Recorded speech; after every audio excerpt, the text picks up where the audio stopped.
try to get some sound up, and we might actually be going. We might actually be there. All right. Hi, everybody. We'll see if this is actually coming up on the website at YouTube. We might be.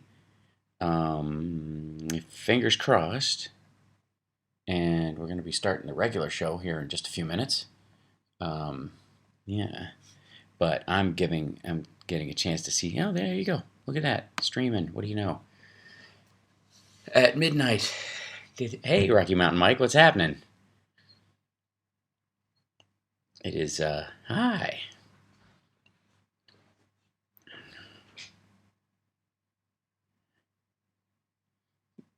Okay. The quality's good. It says I'm getting an orange warning as far as the quality goes, so we'll keep our fingers crossed, but here we go. We'll give it a shot. And I'm going to have to be, I'm using my phone as a microphone for Chicago. We won't, hi. Hey. Okay, that's the news. I hear the news. And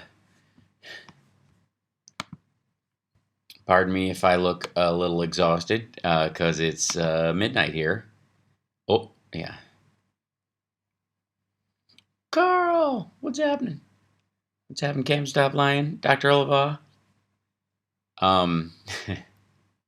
Fingers crossed.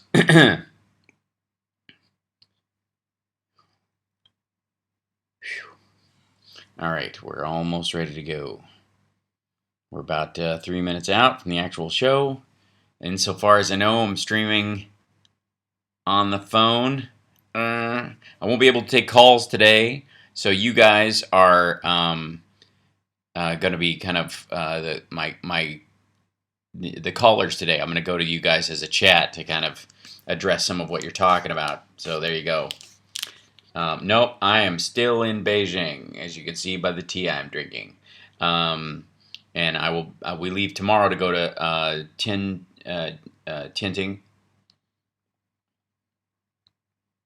And then Shanghai after that, and then I'm back.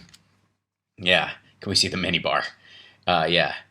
My mic is, I'm actually using the laptop mic, and I'm using my phone to do Chicago. Yeah. We're your conduit outside the Great Firewall. It's true. It is quite true. No calls is fine. Just give us a great lecture. Yeah, we're going to get to that. Starting with what Avenatti just dropped, and he's like the gift that keeps on giving right now.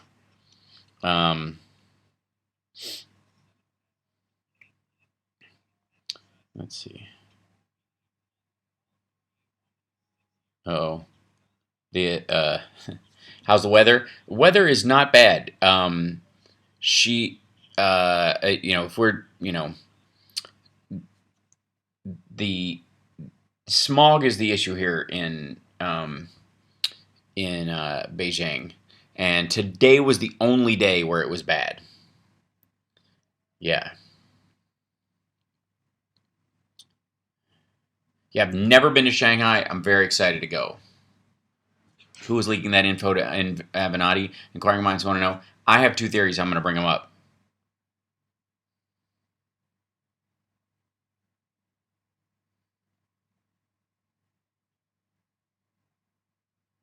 I gotta find this other Avenatti story.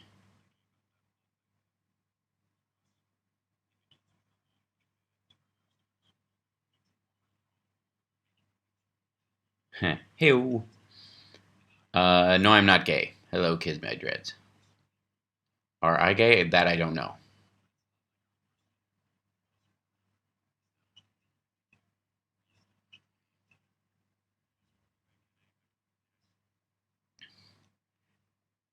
They say what? Thanks. I am here.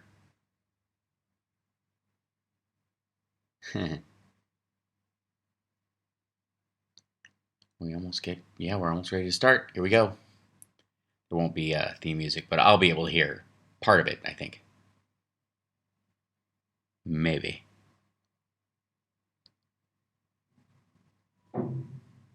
Fingers crossed.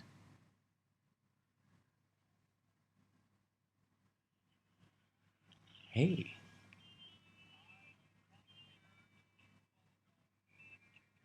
Are you fat?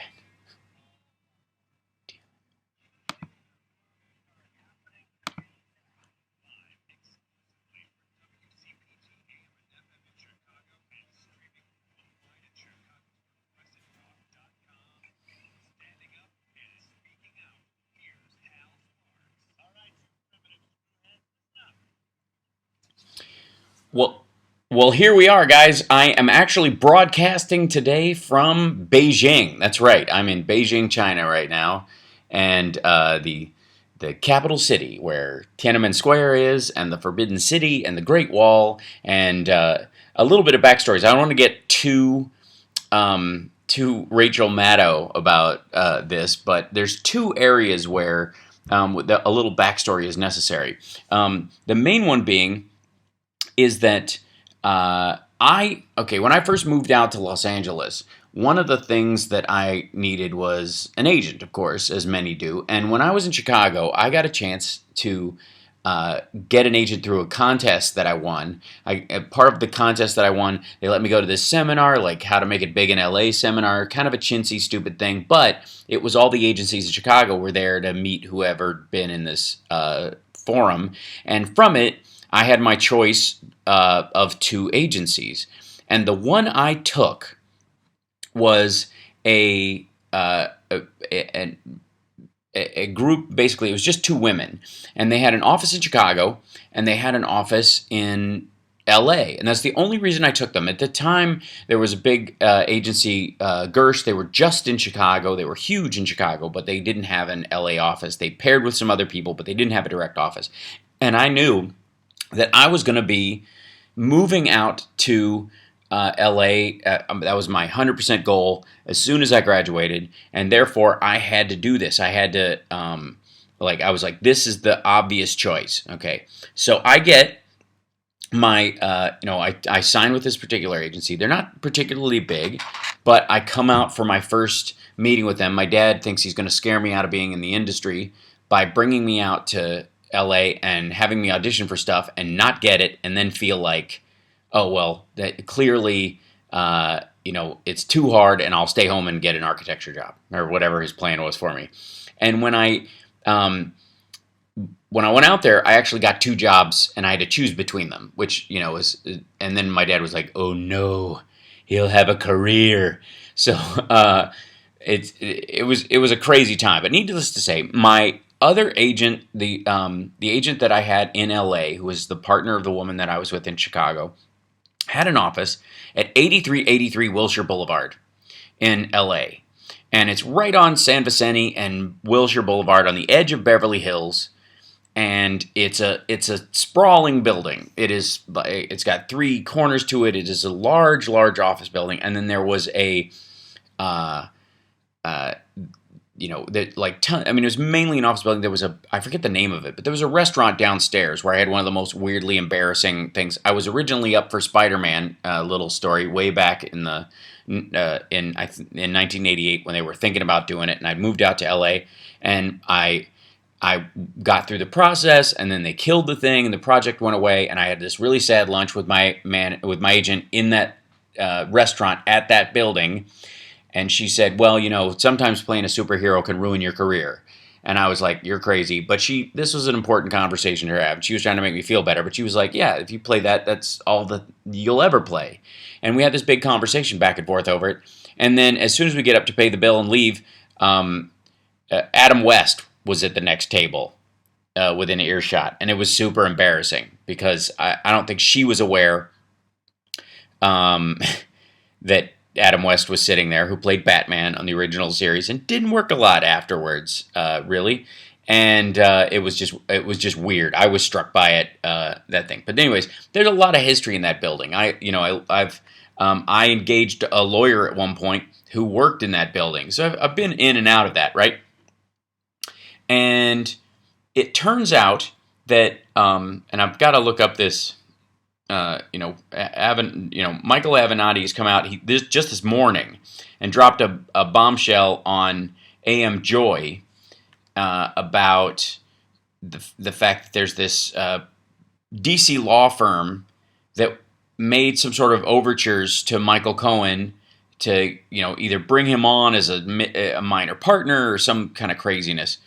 And there's no particular reason why they would do this. And he just dropped that kind of this morning. But there was a company that Avenatti made reference to. I want to say it's called Demeter Industries. I'm looking at it right now. Internet is slow because I'm using almost all of it to talk to you guys right now. That's available to me. But Avenatti comes out and says, that at one point, Demeter Direct Incorporated. It says the tweet that he sent out was, in 2017/18, why was Mr. Cohen paying Demeter Direct Incorporated in Los Angeles large sums of money from his Essential Consultants LLC account? Keep attacking me, Mr. Giuliani and Fox News, please. Basta. And then the second one that followed it, or actually was just before it, was, let this serve as formal notice. There is significantly more evidence and facts to come relating to Mr. Cohen's dealings and Mr. Trump's knowledge and involvement. You can come to me now or wait to be outed. Your choice. We have only just begun. Basta again. And then there is now little doubt that when our nation's history is written regarding this century, Stormy Daniels will be lauded for her courage, conviction, and fortitude, and she should be with gratitude. Okay, so Demeter Direct is a company that made, basically they were a lobbying firm run by a Korean national that apparently registered at, as a lobbyist for food concerns, companies and interests that were trying to engage with the government to raise, whatever their issue is. They're basically a lobbying firm. And Demeter Direct was getting paid by was paying Demeter Direct, and Mark Coe, the head of the company, admitted this on CNN on Friday. Head of Demeter Direct tells CNN he worked for Cohen in Korea aerospace deal. So this relates to the money that was coming in. So basically, this Korean aerospace company was giving money to Cohen. Cohen was then paying it out to Demeter Direct, basically outsourcing it and taking a cut, essentially. It seems, and it's a difficult thing to bear out because all this new information is just kind of pouring out or dribbling out piece by piece. But the fascinating part of this is that Demeter Direct had an office in a building on Wilshire Boulevard at 8383 Wilshire Boulevard. The building that my first agent was at, and the building where a lawyer I once engaged was, I once hired for a short time, because in the industry you need, business lawyers and all that kind of stuff every so often. And there's a bunch of those in there, and there's a lot of those sort of shared law offices. They're not, you don't have a distinct law office, but you can look like you're part of a big firm because everybody kind of splits rent on one of these spaces. And so 8383 Wilshire Boulevard also turns out to be where Steve Bannon had his film offices, where Cambridge Analytica was receiving checks that at one point, they never had an official address at that place, but basically the checks that were going to Cambridge Analytica from companies, and Steve Bannon helped start Cambridge Analytica, were going to 8383. Oh, did I lose you, Lady B? We're going to take a break? Sounds like a good idea. Okay, we're going to take a break right now. We'll be back right after this with more of the House Sparks Radio program, Mega Worldwide from Beijing, China. That's right. Congratulations. You're listening to Radio Free Beijing. We'll be back.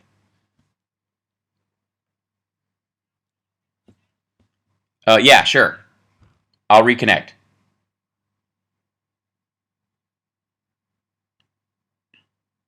Fingers crossed. The interesting thing is that connecting to you guys doesn't seem to be a problem. Connecting to Chicago is tough. And I don't know why. Hey, there you are. Yep, all right. I can't say, Mary.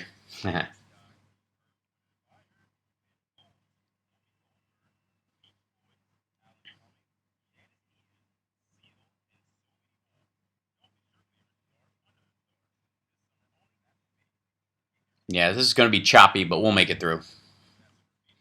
Can't stop playing. Awesome. You got your patch. That's great. Hi there. Looks like you're having a great time in China. It's my birthday today. What a treat. Happy birthday, Natalie. That's awesome.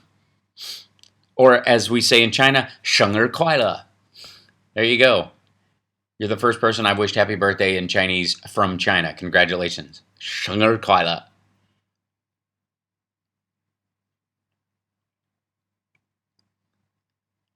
Let's see.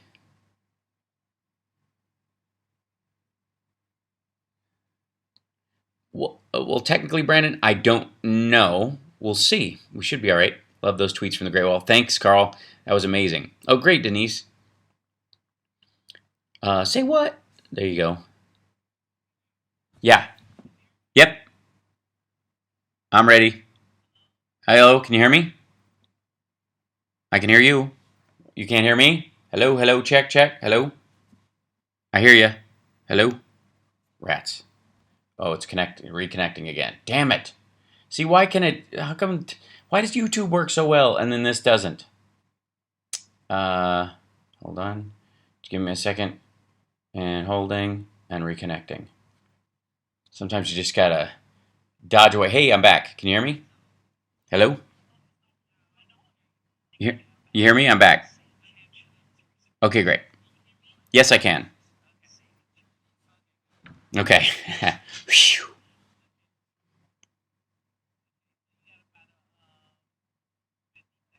50 seconds. Great.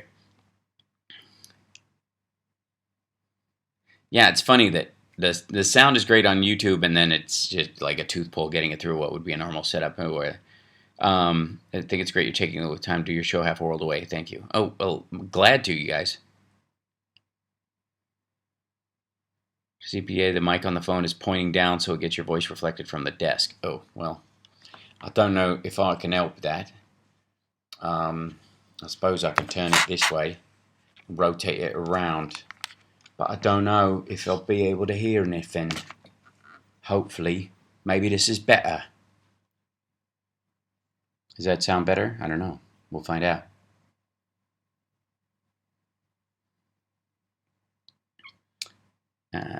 Alex, most of us can't read Mandarin.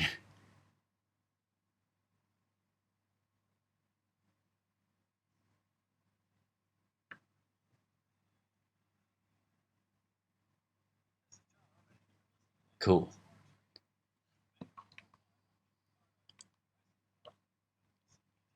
So in hearing about Demeter Direct being at my old agent's offices years ago, I mean, I literally have not even seen my agent from back then in easily 27 years. I mean, crazy, but yeah. And then the being in that office again, even after, a few years later, it felt odd. I was like, oh, I had a lot of history in this building. And then to find out that that's the building where Steve Bannon had his offices, where Demeter Direct was receiving these. And then there was, I guess, it turns out Cambridge Analytica was getting checks to that place. It's a bizarre coincidence that all these groups seem to be centering around this small, this small office in Beverly Hills, right? Kind of a rudimentary office, by the way. What'd you say, Lady B? Oh, I'm sorry about that too. Can you hear me? It should be all right. Fingers crossed it does.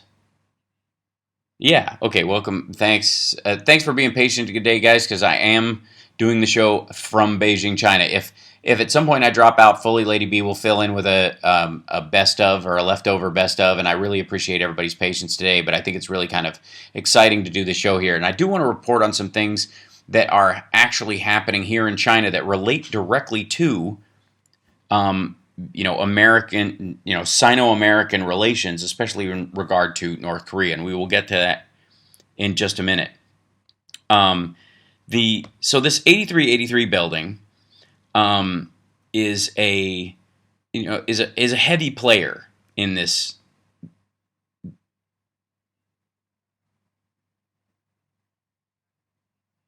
Oh, I can hear you, Lady B. So hopefully you can hear me. Well, fingers crossed. You can hear me? Can you hear me? Hello? Hello. It's so weird because I can hear you just fine. Hello? Anyways, we'll continue as if, and hopefully I'll pop back in. If we have an issue, then I will just continue the show on YouTube for a couple of hours, and we'll work it out that way, and hopefully we'll be able to pop the audio back in. Lady B, okay, so I'll reconnect, because that was sucking. There you go. Hopefully reconnecting right now. It's kind of lucky that I'm getting any signal whatsoever out of here. It's kind of incredible that I'm even being able to YouTube, much less actually do both of these at the same time. Absolutely. It's the only way I can do it. Okay, rats. I feel bad for Lady B in these circumstances, though. Damn it. I wish I could get in and try. Oh, there I am. Hello? Can you see me? Hello? Yeah. I heard you. I could hear you when you were talking, but you couldn't hear me. Yeah, so keep firing away, and we'll just keep at it. And if it's too bad this hour, the second hour will be a best of, and you can tell everybody if that's okay. Okay, because I don't want to torture you the entire show. But if we can lock it in for a little bit, sometimes it gets in a sweet spot, you know.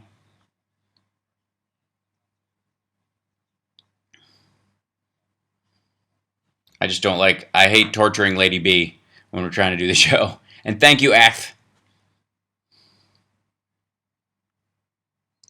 Fingers crossed, we're coming back.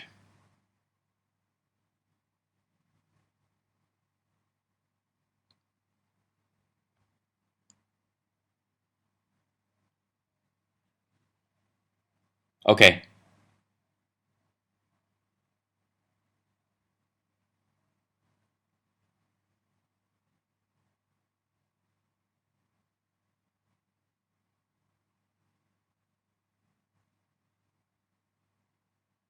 Are we coming back?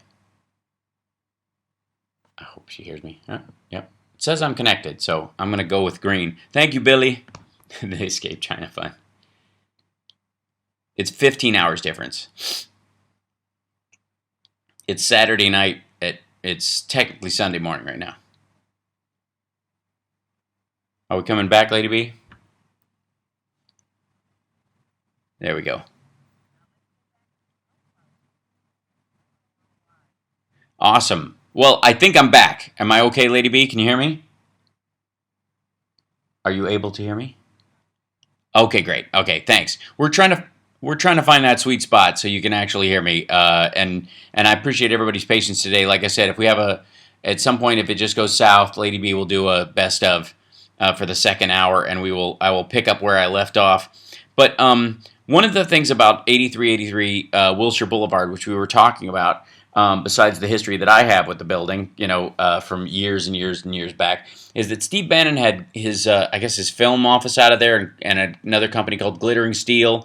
There were two Russian boxers that Trump had on The Apprentice that were represented out of that building.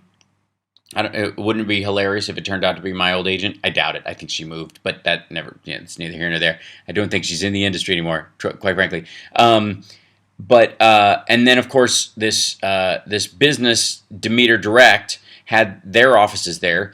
Cambridge Analytica was gathering money through there, whether they had an official address. Apparently their official address was just in New York and Washington, D.C., but the checks were flowing to basically Steve Bannon's offices in the early days. And right now, this constant drip from Avenatti begs the question, where is he getting this information? Now, this goes back to also the business lawyer that I had that was in that same building, because at different points in my life, and in most celebrities' lives, and I think a lot of regular business people, um, people will try to sue you, or people will try to make allegations against you, or what have you, and you have to hire a lawyer to deal with it. And my lawyer at the time had many a story to tell. Never a name, but many a story to tell about people she had represented. She did a lot of work for. Thank you, Hal Vickery. I want to thank everybody for the super chats and the. It's so awesome. We might even be lucky enough to afford me a plane ticket home at this rate. But in talking with these attorneys, while they don't talk, they won't let you know who this was for. A lot of them talk about their techniques, what almost the services they have available. It's almost as if they're fishing to see if, hey, if you've got an issue in the future, I can do this, this, this, and this for you. And one of the things they do is they hire a forensic accountant. Now, anybody familiar with a custody battle or any kind of real estate issues where people are, I suppose it comes up in evictions on high dollar properties and stuff, which is why I think what this lawyer was talking about when I was discussing it was the idea that they have this forensic accountant can, through some detective magic, essentially go in and find out where their money's coming and going. This is a fairly standard ability that a lot of high dollar attorneys have, quite frankly. And if you need to find out how, if somebody's scamming you, or if somebody's really broke when they say they're broke, or the money in some account is going where they say the money is going, you need to check it out. These attorneys, a lot of these big name attorneys, will hire a forensic accountant, and they will go in and through public records and bank records and available stuff, they have ways of getting almost everything. One of our chat room members is saying had a forensic accountant dig into an embezzler I sadly had. Yeah, so that's a common space to use it in, is where did they take, how much money did they take and where did they put it, right? And a forensic accountant can find out an amazing amount of stuff. There's an amazing amount of your banking material available fairly easily. And one of our other chatters is saying that's what my cousin does at the FBI. That there's just a lot of options that lawyers have when they need to find out stuff about the person that they are in the process of suing or being sued by. Most often, this kind of stuff comes up when you're being sued by something. They do this with people who are trying to get workman's comp, or say that they've lost all their money on medical bills, or they say, to start this business or create this business and get it afloat, I had to take out a loan on my house, a la Michael Cohen. And with the ability to do that by these attorneys, or at least to hire someone who is capable of doing that, gives them a lot of leeway. And by the time you end up in court, you know more about the person that you're going up against, hands down, than they do about you. That's the theory, anyways. And so insofar as what Michael Avenatti knows and how he came to know it, I personally don't find it hinky at all that he has this information. He is the kind of lawyer who deals in these kind of situations. If he's the kind of person who is negotiating, with people for a non-disclosure agreement, or seeing money change hands, or go, okay, this money's going to come from this place, and you're going to get this check on this date, and you won't do these things if this, and so. Making sure they have those monies in an account before a window wherein your information is very worthwhile. Let's say you have a piece of information you're trying to sell the Inquirer or People magazine, or even the Wall Street Journal or Washington Post wants to talk to you, and basically the person who wants to pay you not to tell that story needs you to not tell it at all, but in general they need you to not tell it in the next 10 weeks when it deals with an election, or the process of a leverage buyout, or any kind of business transaction. They need you to keep mum. If later on it comes out after it's too late, essentially, to do anything about it, that's okay, right?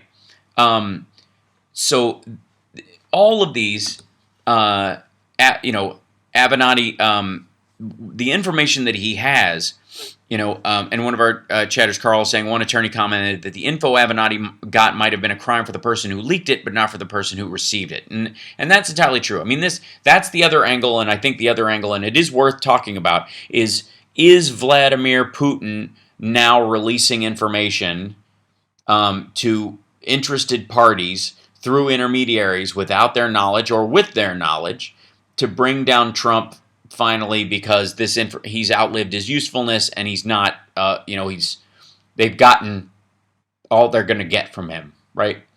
So that is, we got to take a break. When we come back, we'll talk a little bit more about that. But the primary thing I want people to think about is that getting this information is not all that weird for an attorney like Michael Avenatti. It's not even that weird for Patton Boggs, the company that Avenatti said that wanted to take on or work with or be in business with the clients of Michael Cohen. This is something they do as well, but we'll talk about that when we come back. It's the House Sparks Radio program, Mega Worldwide on WCPT Radio, Chicago's Progressive Talk, live from Beijing.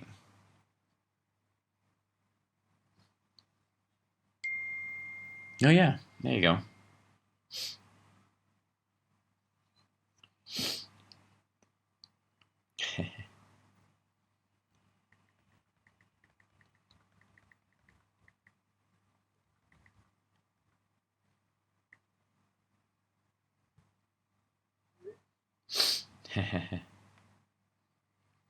So Johnny Million went and saw.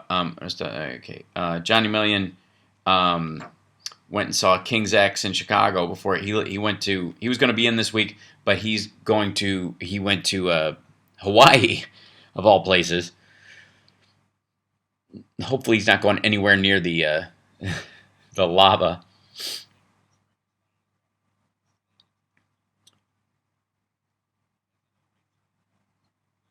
Those corporations that gave Cohen money really feel cheated. I don't know, because I think some of that stuff they were planning on going through, and if they hadn't fell out. Oh, hi, Julie. I don't need a sneak and sleep fund, right? Seriously. Oh, Denise, you guys, thank you so much. Bless you. That's really awesome. Cheers. Yeah, I'm actually yawning. We had a full day of shooting today, and the holy smokes, the exercising and work I did in the last 48 hours is kind of off the chain. As we say in at the Great Wall, it is always leg day at the Great Wall.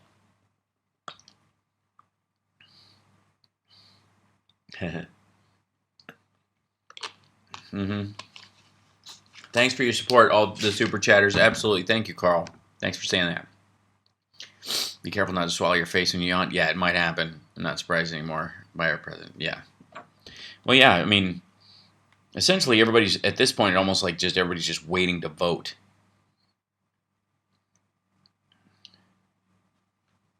Okay. Thanks, Lady B.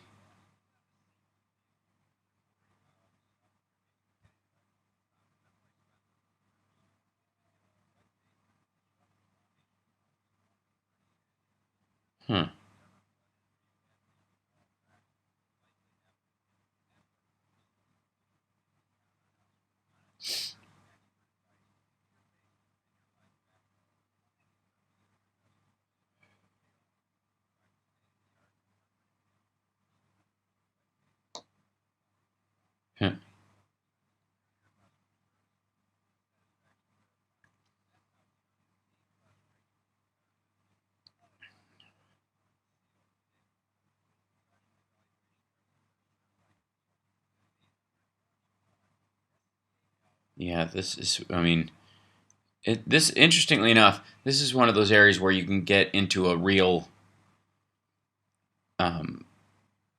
rabbit hole. think we're coming back. Yeah, oh yeah, I have... Wait, check this out. Hold on. Hey.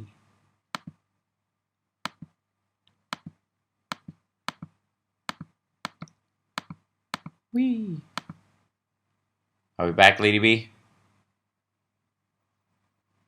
No.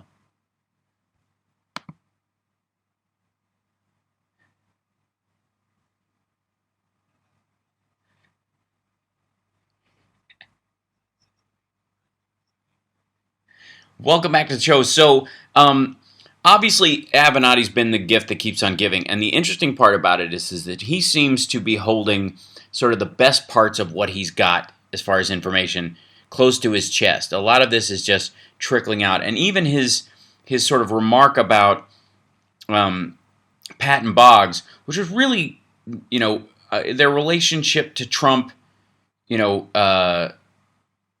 essentially. Do you hear me, Lady B? We all good? Okay, great. So the fascinating thing about the Pat and Boggs issue is that it may ultimately be kind of nothing-ish, as it were. And the reality is that it may turn out to be worthwhile. It may not. But I think the parts that are really worthwhile, it seems like he is just holding those cards to him, right? That there is a real important element to what his strategy here, which is don't give up everything you have right away. And part of what he seems to be releasing right now doesn't seem that criminal or that problematic. It's just tied to other stuff that is, and is essentially letting the people involved know that these people are, he's aware. He's letting them know he's aware of all the stuff that, the interactions. And effectively, his big thing was, I'm warning you guys that if you don't, you can come clean now or I'm going to out you. Which is incredible considering the historical significance of, adult film star, suing the president to get out of a non-disclosure agreement that he didn't even sign, that his attorney apparently rubber stamped for another guy using the same aliases, and now the current story that is floating around was the RNC head that says he paid for an abortion, was that really just to cover him throwing himself on the grenade for Trump, because they figured the evangelicals would let Trump get away with another affair, but not with an abortion. So this guy in particular basically went and told his wife, look, we're going to catch hell for a couple of days, but it'll be worth our while. And, there is a distinct possibility that payoff was really another one of Trump's. Right? So these are important questions, and they're absolutely valid elements of what's going on in the Trump campaign. Now, in the meantime, there is genuinely important world matters going on, especially when it relates to North Korea and Iran. So this week, Trump decides he's going to violate the Iran agreement, effectively saying he's pulling out of it. It at this point whoops, I think I lost connection with Chicago. Beg your pardon. I'm back, but hold on. Well, we'll see if I can get back on the air with Chicago, but the important thing is, if we can, it's kicking me off and seeing what we can do. I don't know if in the middle of the night, we don't know what could possibly be happening to Chicago. Are you there? Chicago. Yay, Sandra, you got your patch. I am connected. Look at that. Lady B, how are you? Sorry I lost you there for a second. I went away. Can you hear me, though? I think you can. Well, I'm going to operate as if you can and just keep on soldiering through, because I can hear you. If you're saying anything, I can't hear you. But I am connected according to the app, so I'm just going to soldier ahead. Now, that being said, The North Korea story and the Iran story are crucial elements of our modern political and economic and social life, the philosophy of our country, what we stand for, what matters, and in all of that, the idea somehow that Trump is, quote unquote, pulling out of the Iran deal, violating the Iran deal, and is now calling Kim Jong-un a fantastic leader, such a good leader, such a good leader, he's like the best. I used to call him Little Rocket Man, but no more because we're doing good, and China is helping do all these things. All right, so understand this. Right now, apartments on the Chinese side of the China-North Korea border have doubled in price. China is easing the sanctions that they are able to, they reluctantly went into the sanctions last year to appease Trump. Now they have let those, have basically started rolling the sanctions back already in coordination with South Korea. China's overall goal is to denuclearize North Korea and allow it to remain a Putin-esque Russia-like state with no nuclear weapons, therefore no reason for the U.S. or any other major power to have to act against them. But without nukes, they could be with the protection of China. Instead, they could basically be the world's largest arms dealer. That effectively, the one thing they can make, and that they have been making in over time as a country, if they have one output, one product, it is clearly, yeah. So I'm dropping out on Chicago. I really apologize for anybody who's listening on the CPT thing. I'm hopping back in there, but I don't know if Lady B can hear me. I apologize on that. I know she's filling in and she's putting in commercials probably to hear it. I look connected, but I can't hear her coming back at me. So, oh, there you are. Hi, Lady B. Sorry I lost you there for a second. Are you hearing me currently? Okay, good. I apologize for the dropping in and out, folks. It's just the nature of trying to broadcast from behind the Great Firewall. It is simply just the act of doing it is kind of an amazing feat of modern technology in and of itself. We have a hard enough time sometimes when I'm doing it from California, much less when I'm doing it from behind the Great Firewall. So I thank you guys for sticking in there. Lady B, I think just for our own safety, second hour might be best of, just to save yourself pulling your hair out, because I adore you and I don't want to stress you out. Does that sound reasonable? You lost a couple hairs in the process? Right. Makes total sense. So, anyways, I appreciate you too much to drive you that crazy. So, you said what? What'd you say, Lady B?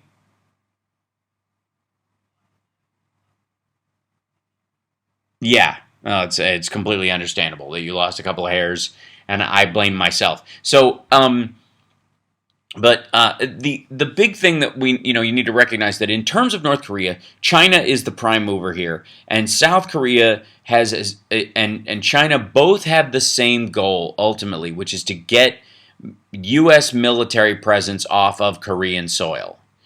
Chinese don't want it because it's a base close by for the same reason that Putin doesn't like NATO at his doorstep.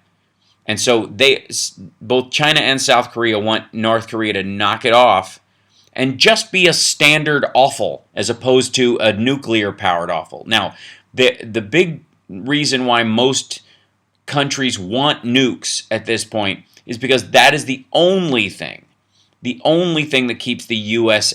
and other powers at bay. That this is, if you have nukes, you can pretty much guarantee that you're not going to get invaded. It's just too risky a proposition, and you don't even need that many of them. And the irony that Trump is saying, well, we're denuking them. They're gonna, look how many concessions I've gotten already. They've stopped testing. Well, first of all, you don't need to test when you already have a working missile. We know they have a missile that can reach Washington, D.C. We know that it's a functioning warhead. So we didn't continue to test once we had a viable weapon that we could recreate. So that's just goofy. Secondarily, the fact that there is now a missile that can reach all the way to D.C. kind of fights over about that stuff. Oh, I dropped out in Chicago again. I apologize. Hopefully reconnecting there. Back online, we hope. We'll be back in a second in Chicago. I apologize to everybody there. It's still sounding all right in Chicago. We good in that regard? Yep. Nope. Hello? Rats. Oh, now I'm connected. Lady B, how are you? There you go. Let's take a break, and we'll come back, and hopefully we'll be able to ride out the final segment of this hour. I don't want to drive anybody too nuts. We'll be back right after this. It's the Hal Sparks Radio Program, Mega Worldwide. Yeah, I know. Poor CPT. I need a much bigger device. 1957 was what? 1956. It's 1956. Oh, what year you were born?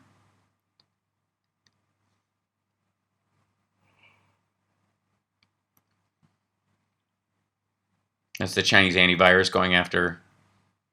Yeah. After. I have to catch a train to Tianjin tomorrow at 8 a.m., which means I have to be downstairs at 7. Good times. They're temporarily in charge of Washington, D.C. and not representative of normal, decent Americans like you and me. They're criminals and we resist them. I think that's right. Third world country can send a nuke missile from North Korea to D.C., but we can't get a radio signal from China to Chicago. Thanks, Obama. Oh, you became a White Sox fan when you were 5. I see. The Cubs did not win the World Series until they left WGN. Yes, YouTube is awesome.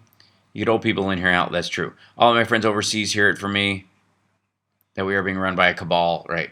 YouTube has been fine. Sorry about the connections to Chicago. I know, it's just sad. I wish there was a computer in there that we could just pull the audio from YouTube. There you go. Go Angels. I'm going to get up at 3 a.m. to fly to Chicago next weekend to hear you. Oh, thank you. It's not next weekend. We're technically 2 weekends, so we're 14 days, whatever. I'm off by a whole week. It's it's 12 days till I fly to Chicago or I get back. 30. Yeah, so it's 2 weeks. It's 14 days. The 26th. Yeah.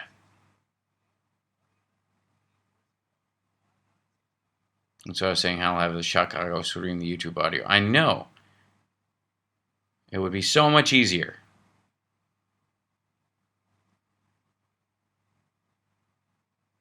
Oh my God, the John Kelly thing is horrifying. We'll talk about that in a minute, Carrie. Yeah. Trump is what happens when wingnuts get drunk. Watch Hannity and jerk out with the hand.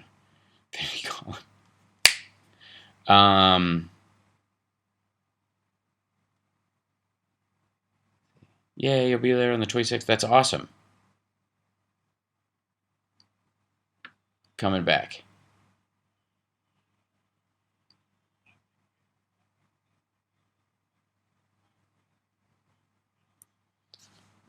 Thanks for hanging in there, everybody. The next hour is going to be a best of because I'm worried about just driving everybody nuts with listening to this. But I will continue on the YouTube if you want to go there. So go to halsparks.tv if you want to see the show continue because we have uninterrupted audio there and it works fine. I don't know what the deal is, but there you go. Consider yourself warned. Anyways, so the beauty of this whole thing, insofar as North Korea and to some degree China's relationship with them, and then the Iran deal and Europe trying to salvage what is going on, because essentially, okay, there's two elements to the Iran deal as far as Trump pulling out of it. If Trump says, yeah, we're going to sanction anybody who does business with Iran, and so European companies that do business with Iran will be sanctioned, and therefore they will suffer financially, and that will drive them to not do it. In China, there's only a certain category of businesses that are sanctioned for doing business with Iran. And in China, all you'd need to do is create an alternate company and do the exact same business, and you don't get sanctioned. The other thing, too, is China just opened a railroad line between Iran and China.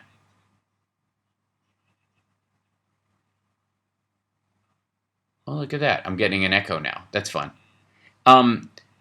So the important thing is when you're thinking about, are they going to, is China going to pay attention to the sanctions? We violate the Iran deal. We decide that it's back in play. The sanctions are back in place. It only really works. Sanctions only work if we have the ability to sanction other countries' companies who do business with it. In the case of China, we simply do not. So all we're doing to our European partners is ceding all that business that could be done, all that money that can be made, all those business connections to China. Because, let's say you're Xerox, you're a printing company or what have you. You sell, let's even go simpler. Grocery store laser scanners, that kind of stuff.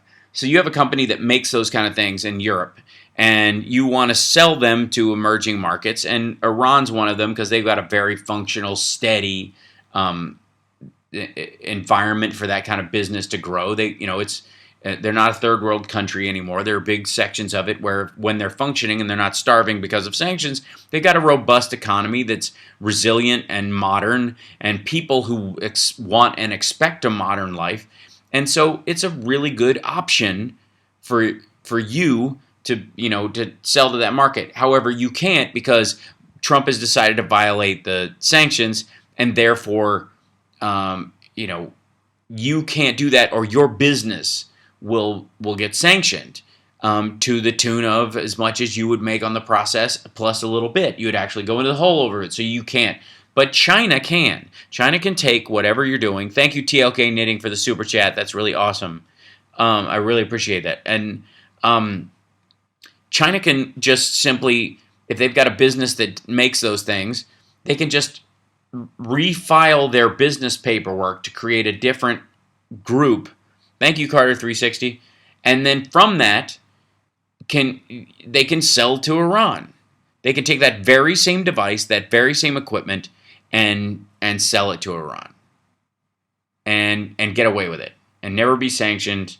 Never even get China. Oh, look at that. Lady B says she's using YouTube instead of the tie line. So we should be fine for audio. I'm so excited. That means we could actually play through and do the whole thing. There's a little bit of a delay. It'll be a little bit weird as far as the timing of it, but hopefully that works very well, and that would be wonderful. She took your advice, Carl.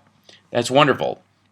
So the thing that is of primary importance is that if you're going to sanction a country to keep them from building a nuclear arsenal, you have to be able to enforce those sanctions. And if your major competitor in the world, in terms of China, and quite frankly, India can do very much the same thing, has a way, if they have a way to work around those sanctions, who cares what you think or what you do? And that's the unfortunate part that Trump doesn't seem to understand, is that you can't make, when you're making idle threats, essentially. Thank you, Lindsay. That's awesome. Yeah, if anybody's listening now, you're probably listening to the audio on the YouTube channel. It's at houseparks.tv. Please have a chance. If you have a chance, come and join us there, and you can join in the chat. It's a good time. And now Lady B is piping the audio up there, so I hope it sounds okay, Lady B. Let me know if I can improve the sonic quality in any way. But it's a big leap forward. Anyways, so point being is that right about the time we're doing all these deals with, Trump wants to take all this credit for North Korea, it has become abundantly clear that the Chinese and the South Koreans want this to work out. They've wanted for a very long time to eliminate the nuclear threat, to get American troops off the peninsula. They don't want, China has as much of a problem with U.S. troops practicing military actions off of the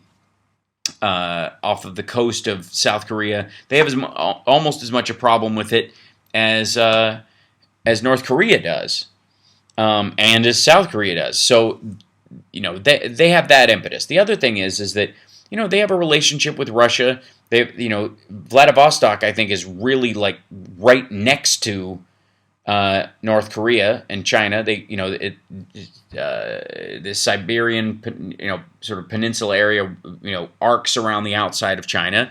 They share a related border. There are white Chinese people, for those of you who don't know that, up near the Russian border. When they drew the Russian border, thank you, Natalie, thank you so much.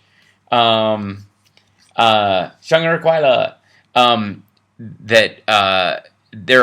when they drew the borders between China and Russia initially, they were a little bit slapdash, and some of the Russians got drawn on the wrong side of the border. So they are white people from Russia with Russian heritage, but they are Chinese people that, for all practical purposes, legally,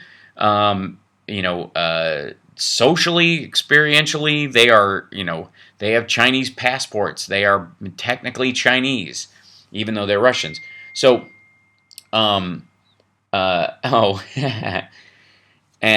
nice, Lady B has joined us in the chat room as well. That's awesome. So, we'll take a break in a minute, but I would consider it worth your while to sort of ponder the idea of that. Trump, in many ways, is simply facilitating something that the Chinese and the South Koreans and ultimately Iran ultimately wants. The hardliners celebrated when Trump blew up the Iran deal because they did not want anyone there. They didn't want the lack of sanctions or the sanctions themselves to rely on the American government doing anything at all. They didn't want it to play a part. They wanted Trump's, whim to effectively dismantle the structure of the whole thing to the point where it can never be nothing can be put back together again, including the sanctions themselves. That's the problem that Trump doesn't seem to understand, is that in breaking down this, the Iran deal, what effectively he did was scuttle all the support systems for it. There's no particular reason why, European companies should not do business with Iran while China and India are. And if they don't, they are ceding that economic ground in the middle of the Middle East to China. And this is something that Trump seems to not understand at all. It's amazing to me that they don't think of this, the ramifications of this. Let's take a break. When we come back, we will, we'll get to continue the show, which is fantastic. So we're going to take a break. Right after this, we'll talk a little bit more about the Avenatti twists and turns, and then of course John Kelly's remarks this week, which were particularly disgusting.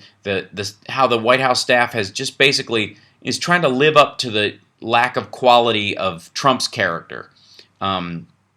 It's almost like a contest to see who can be the most awful, including the Kelly Sadler, who was the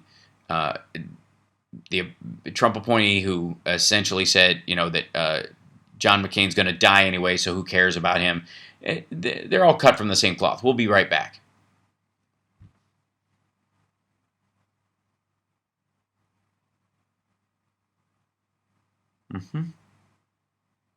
Cool. We're taking a break. Trump's a very stable genius. I'm a stable genius, meaning I smell like horse manure.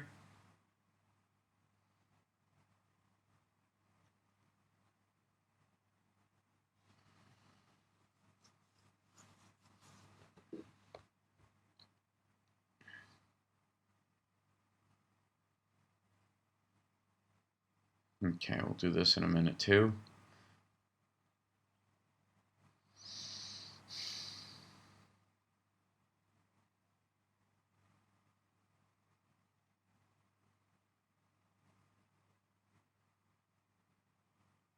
Mm-hmm.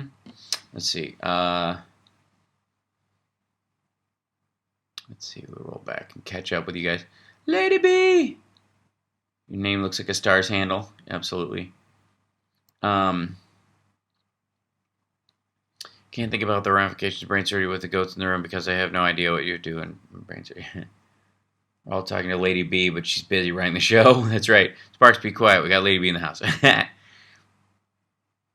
I'm not sure in case he doesn't know. Oh.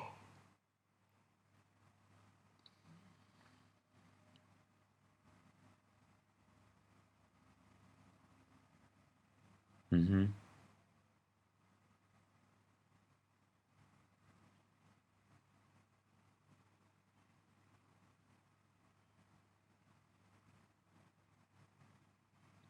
I'm trying to read and catch up on you guys.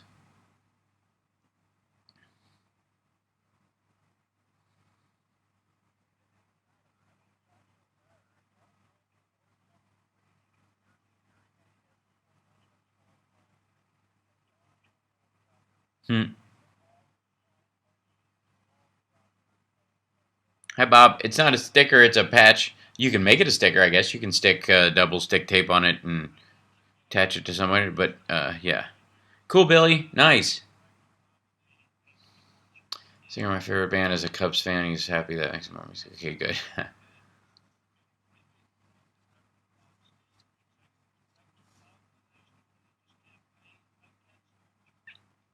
The only games I watched in the 2015 World Series were Cubs losses. Okay, I'm going to move my laptop a little closer just for the sake of audio quality.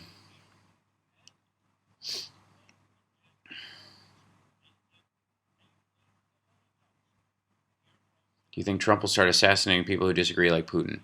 No.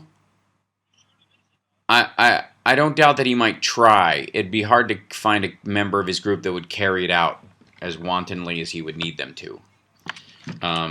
So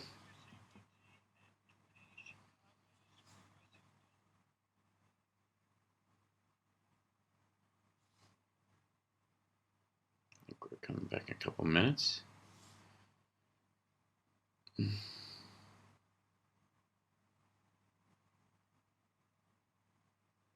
Oh, that's great, Denise. Tell him I said hi. Sweet, Charles. That's awesome. That's a great place for it.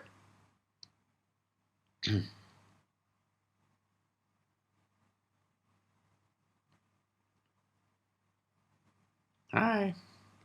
Hi in Tucson.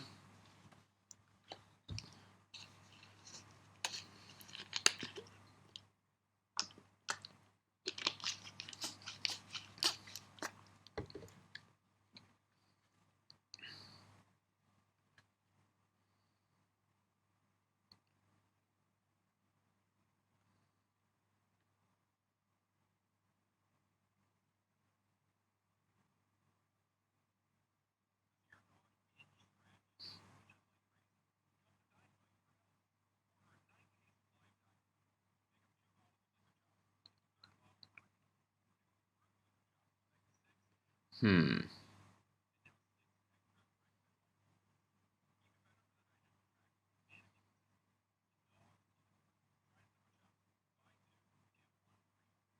Try to bring up this thing. We'll be back in just a second.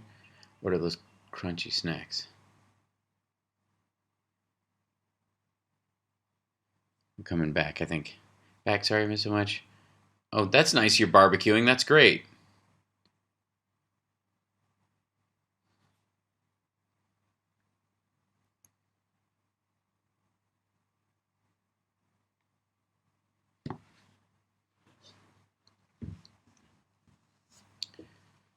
I am indeed, Lisa. I think we're coming back. Oh, not yet.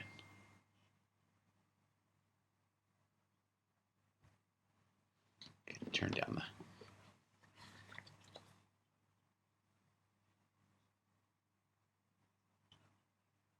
I hear you.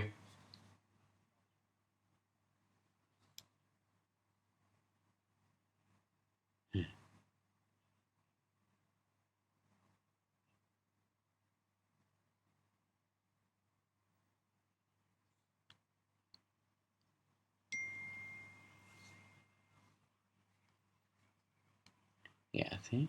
Getting a little audio.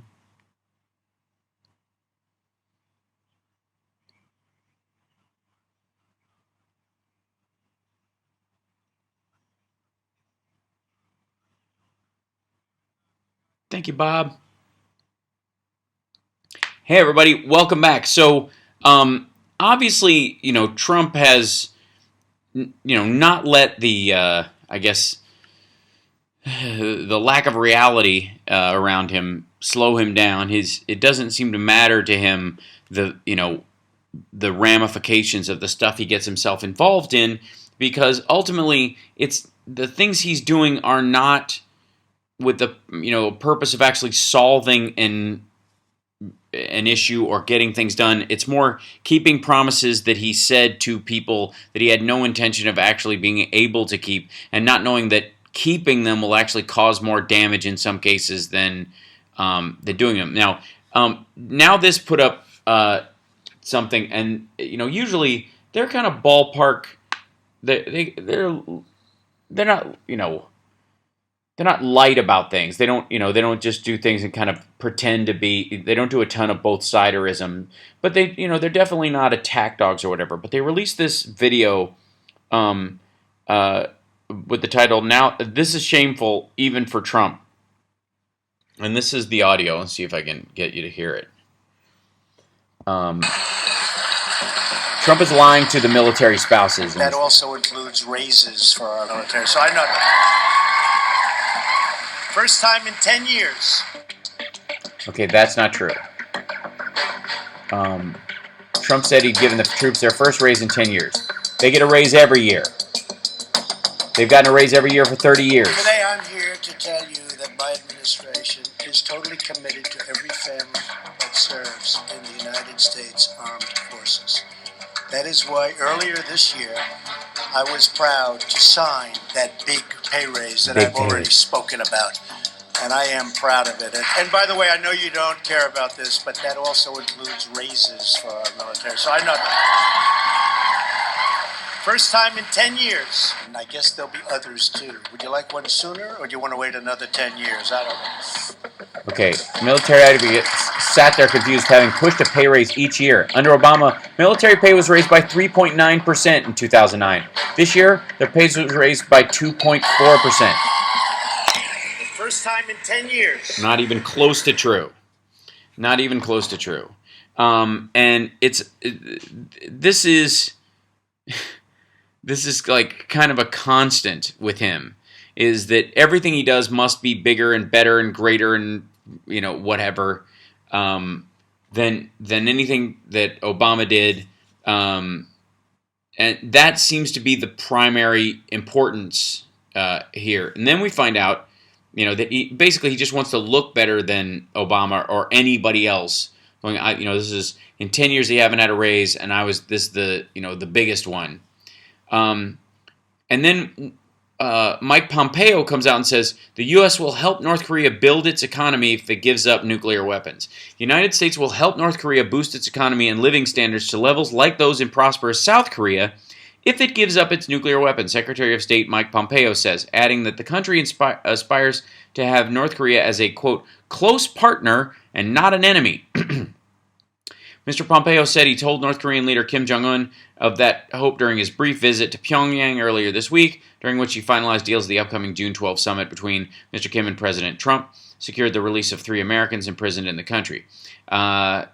He said his talks with Kim had been warm, constructive, and good, and noted that the U.S.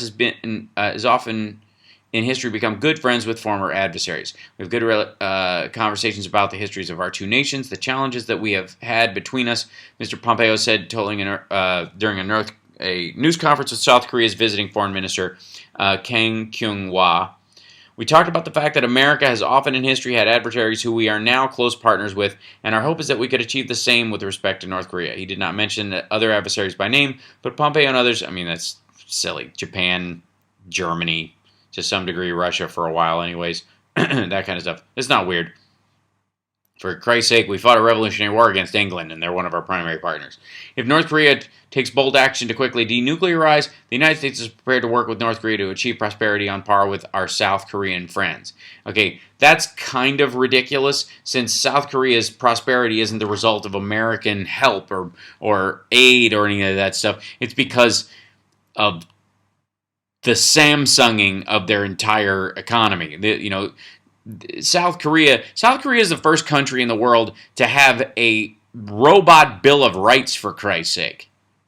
Like, they literally have a Bill of Rights for how robots can be treated. I guess in an attempt to be the one area where the robots, when they rise up thanks to Boston Dynamics and kill everyone, they'll stop at the border of South Korea and go, "They were always nice to us," so.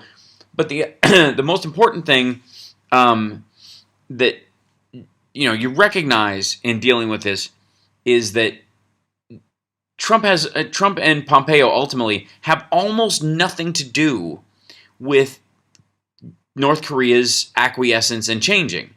So, because there's 2 points. One is, like I said before, they already have a working nuke.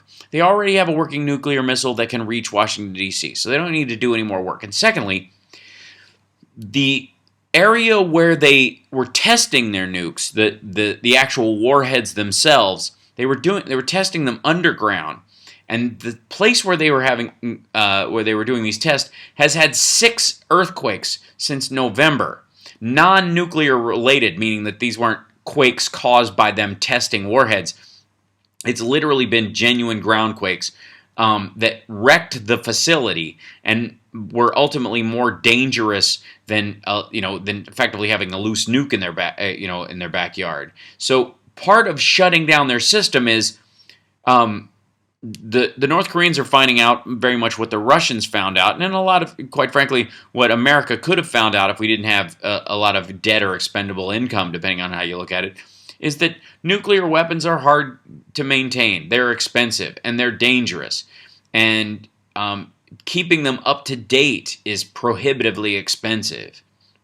So it should not surprise anyone that Kim Jong-un doesn't want to go through with having nukes. And ultimately, the only reason Iran wants to have them is because Israel has them and constantly threatens to use them. And they also watched as, we said Iraq had weapons of mass destruction, and over Saddam Hussein said, "I don't have them," and saying he doesn't have them basically opened up the gate to have him attacked. A lot of these countries look at American power and say that the only way I can be safe from American imperial influence is if I have a nuke. True or not.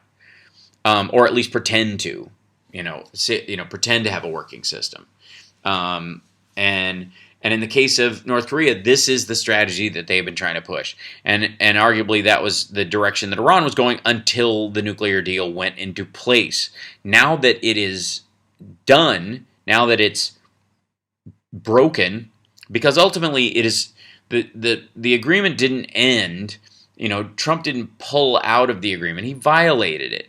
And in violating it, he gives up the ability on a lot of fronts to sanction the companies in those other countries, because there's a big question about Europe, being involved in these things, and this is, I think, the primary one, is what impetus does Europe have to not sue over the sanctions the United States is doing if we unilaterally pulled out? That effectively, Trump's plans versus Iran are much like his whimsical denial of transgender people the ability to fight and serve in the military. That he did it on a whim. He does it because it sticks in his craw, not because it has any meaningful impact, not because it, he thinks it solves a problem, but because he doesn't like the people who are involved in the whole thing.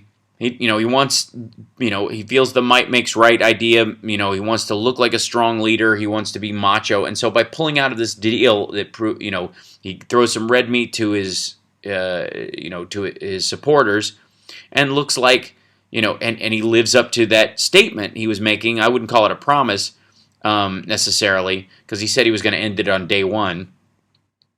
I kind of more BS. But the idea is that he has been talking about it all along and sort of weeding out anybody who disagreed with him about staying in it. But Trump himself doesn't seem to be getting out of the Iran deal because it's meaningful to get out of it, because because he understands the impact of being in it. He's getting out because he said it was awful. Obama did it, and anything Obama did has to be awful. I mean, it's that. Um, So but I'm saying, and in our chat room is saying, Vickery is saying it's not that he doesn't like transgender people, it's the base doesn't like them and he's playing to them. That may be or may not be true, but ultimately you can't like somebody if you're willing to sell them down the river. It's if you're willing to just kind of leave people out to dry, like that. If you're willing to sacrifice one group for a group that you want to like you, you don't like that group you're sacrificing. Not in any meaningful way, is my point. So, we got to take a break. When we come back, there's an element to the Iran deal and this train going from China to Iran that undermines the entire concept of Trump's destruction of the Iran deal. We'll be back. It's the Houseparks Radio program, Mega Worldwide.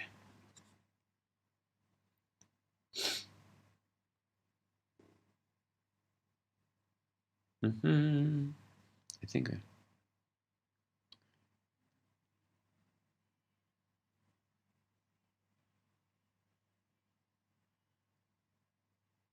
Speaking in terms of ideology or morality, I agree with you, Hal Vickery. I just think I'm just speaking specifically that I don't believe that he really cares. Thanks, Yola Yola. That's very sweet. Silk Road is a powerful force again. You're absolutely right, Tom.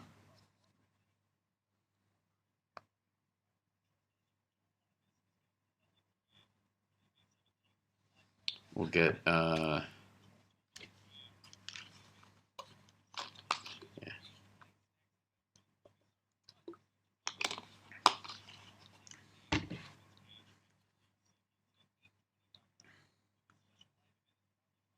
Thank you, Billy. That's awesome.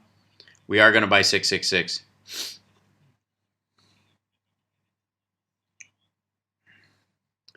Heading out to lunch with hubby. Bye. Thanks all. Well, have fun, Jamie.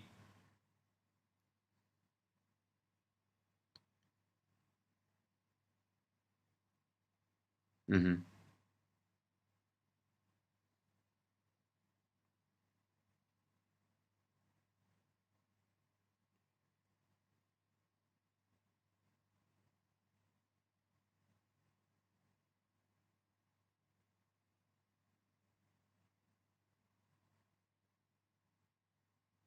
Mm-hmm.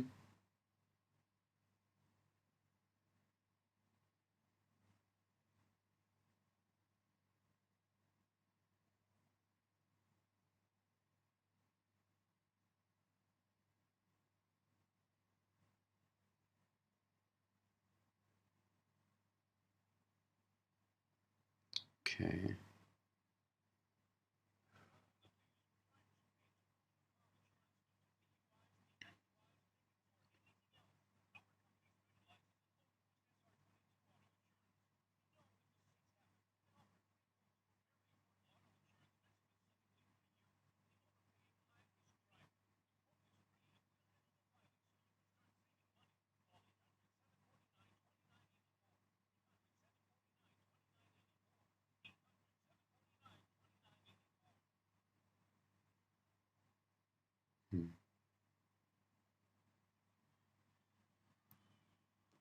Okay, we're coming back.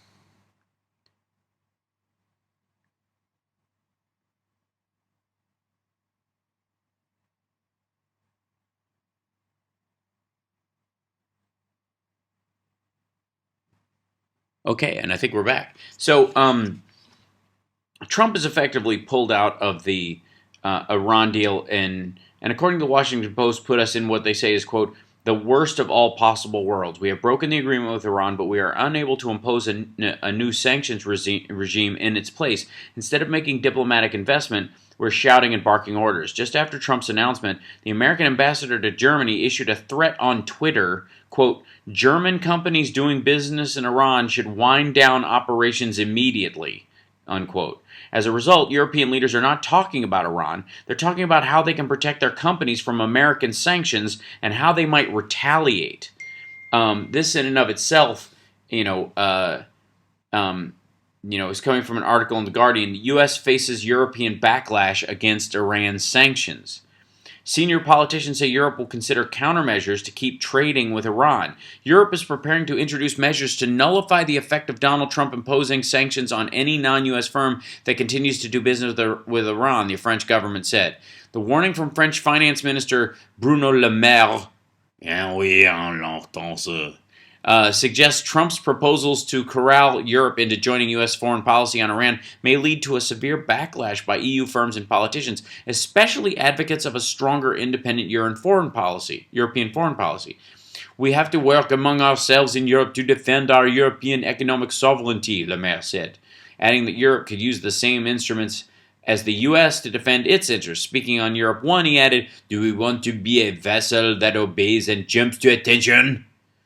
And I can't say that I don't agree with him in that part. Why would they want to do that? Do we want to be a vassal? You don't want to be a vassal, especially Trump, because he will try to grab people by the vassal. On Friday, Le Maire put forward three main proposals, starting with an EU-wide blocking statute similar to an EU regulation passed in 1996 designed to nullify any U.S. sanctions imposed on EU firms. The statute permitted European companies to ignore the U.S. sanctions and said that any decision by foreign courts based on such sanctions would not be upheld in Europe. The U.S. backed down before any sanctions were implemented. This was back in the 90s. We want to reinforce this regulation and incorporate the recent decisions taken by the United States. This is the modern circumstance now. This is literally the Trump administration and Trump, I guess unilaterally, Trump by himself has created a circumstance where the European Union is effectively just going to cancel him out. Cancel out U.S. Interaction. Now, for world peace, that might very well be the most important thing. And Macron and Angela Merkel were kind of aware when they left that this might be the problem. There is no way they didn't meet after they left and said, this nutcase is going to get out of the Iran deal. What are we going to do? And, Angela Merkel said this, that this is very important that we do this. I don't know what I'm trying to mix my accents. If we want to get these people down here and we want to keep, it's very important that we are able to keep an arrangement in place. And they're like, I don't think that we should have another agreement with the Americans for a very long time. And the English are going, yeah, we left a little while ago. Can we talk to you guys? Anybody? Can we join you guys at all? Like, I know we Brexited our way out of here, but that was a bit crazy. Yeah, you can tell I'm getting slap happy. It's 2 o'clock in the morning almost. But the biggest element in in terms of literally Europe is having to make a decision. Do they honor the sanctions put forth by the United States government, or do they cede ground to Iran? So. Literally, this is February 16th as the Iranian as the raising of the sanctions and the Iran deal in place had allowed for exchange. It used to take let's see, it used to take how long? 45 days, over a month and a half, to get a shipment from China to Iran of anything in particular, because they had to take it on boats, right? But they built this train once the sanctions had been lifted, they started working on this immediately, kind of reopening this route. And February 16th, the first cargo train from China to Iran completed its 6,462-mile journey from Zhejiang province, just south of Shanghai, on China's eastern coast to Tehran. According to the head of the Iranian railway company, Mohsen Porsaid Akai, the trip took just 14 days, which was full 30 days shorter than the maritime voyage when they had to sail a ship from Shanghai to do it to the Iranian port at Bandar Abbas. Hailed as a revival of the Silk Road, the route has great potential for both China and Iran to increase their mutual trade. China had already laid the groundwork anticipating Iran's opening, and a week after the lifting of sanctions in January, Chinese President Xi Jinping paid Tehran a visit, the first Chinese president in 14 years to do so. And during that visit, Tehran and Beijing agreed to expand bilateral trade by $600 million over the next decade. China is already Iran's largest trading partner, a history built on oil. While sanctions cut Europe and the United States off from buying Iranian oil, waivers from the U.S. State Department allowed China, as well as India and South Korea, to continue its purchases. Bloomberg noted that the trade between China and Iran stood at $52 billion in 2014 before the plunge in oil prices, which, by the way, have gone up ever so slightly.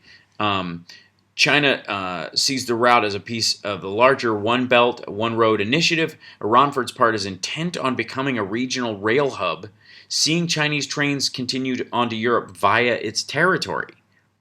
Think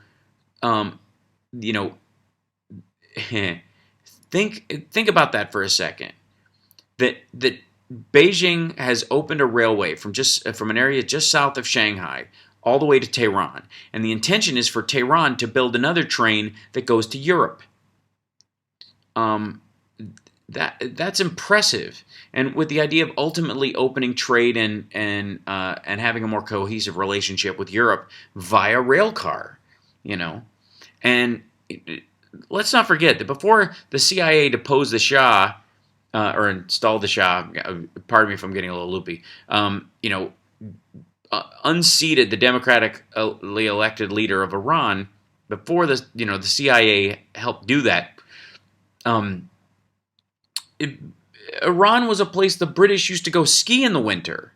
It was, in sort of a pre-oil economy, relationships with Iranians, Persians, and and the like were very open. There's so many Persian people who are wonderful, and they living in Los Angeles. Some of them living sort of in exile away from the hardliners or whatever. And this reopening of this train to Europe could very well be the redirecting of that very thing.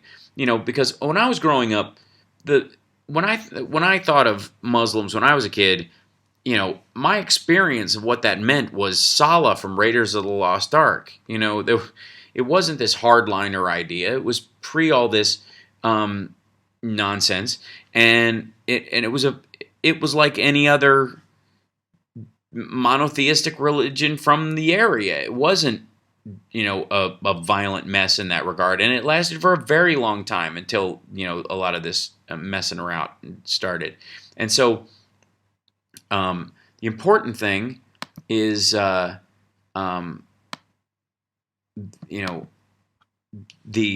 idea that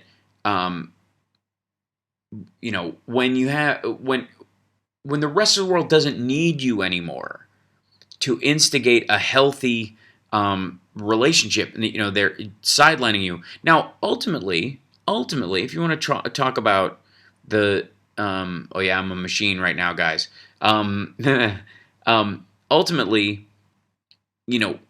it may end up being that America can be, if we write this and we have better representative government in the next go around. I can't imagine it being worse with almost anyone. Although again, Bush was pretty rotten in that regard. That ultimately Europe, recognizing that they have a real stake in all this and not kind of taking America being on the forefront of it for granted, as they may have been for a very long time, that may benefit us. long term. But we don't want to become irrelevant to the conversation, and it is very possible we will be if Trump continues this way. So we'll be back right after this. It's the House Sparks Radio program, Mega Worldwide on WCPT Radio, Chicago's Progressive Talk.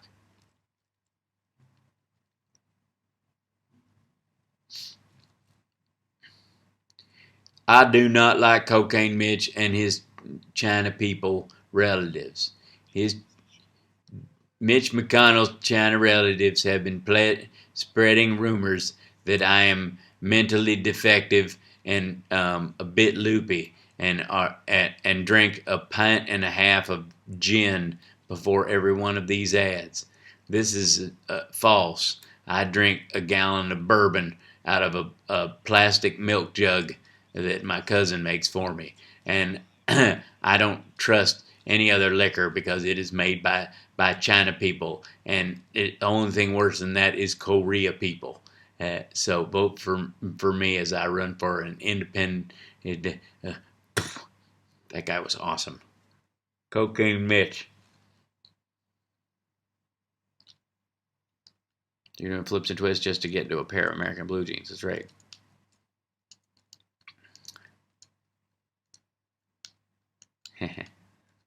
Liquor easy right now. Yeah, we'll talk a little bit after the show. I don't know how much energy I'll have. Maybe we burn down at the end.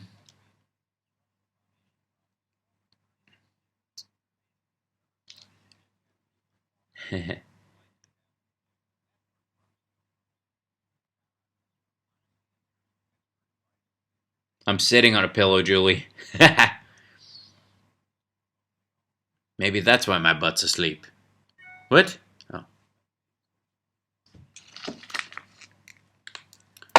Oh. Shall I start showing you guys the gifts that I've gotten for, that I'm bringing back with me? Lucky bracelet that I got at the Great Wall. This is my medal for walking the Great Wall, for climbing it. We'll be back in a second, I think. Got this really cool bracelet. I got one for summer, too, which is really cute. I'm not getting big stuff because I need to be able to take it home. This real cute bracelet that I got for summer. Are we back, Lady B, or we got another minute?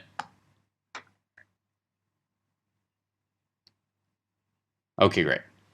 Some of you might know I take Nim Jam Peg Pa Ko for this throat syrup when my singing voice gets rough, and I found these purple, like these plum flavored lozenges, which are pretty rare, but I found those here, so I grabbed up a little thing of them. More to come.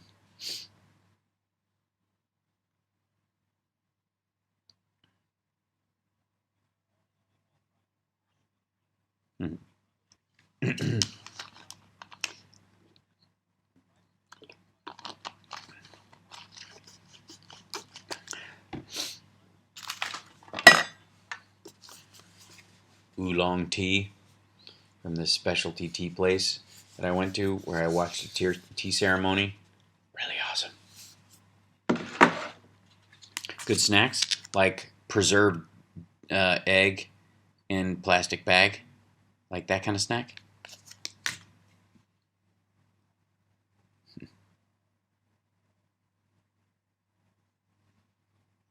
Okay. I think we're back. Yeah. Hey, Lady B. So this is an ongoing concern in terms of what the ramifications will be for the U.S.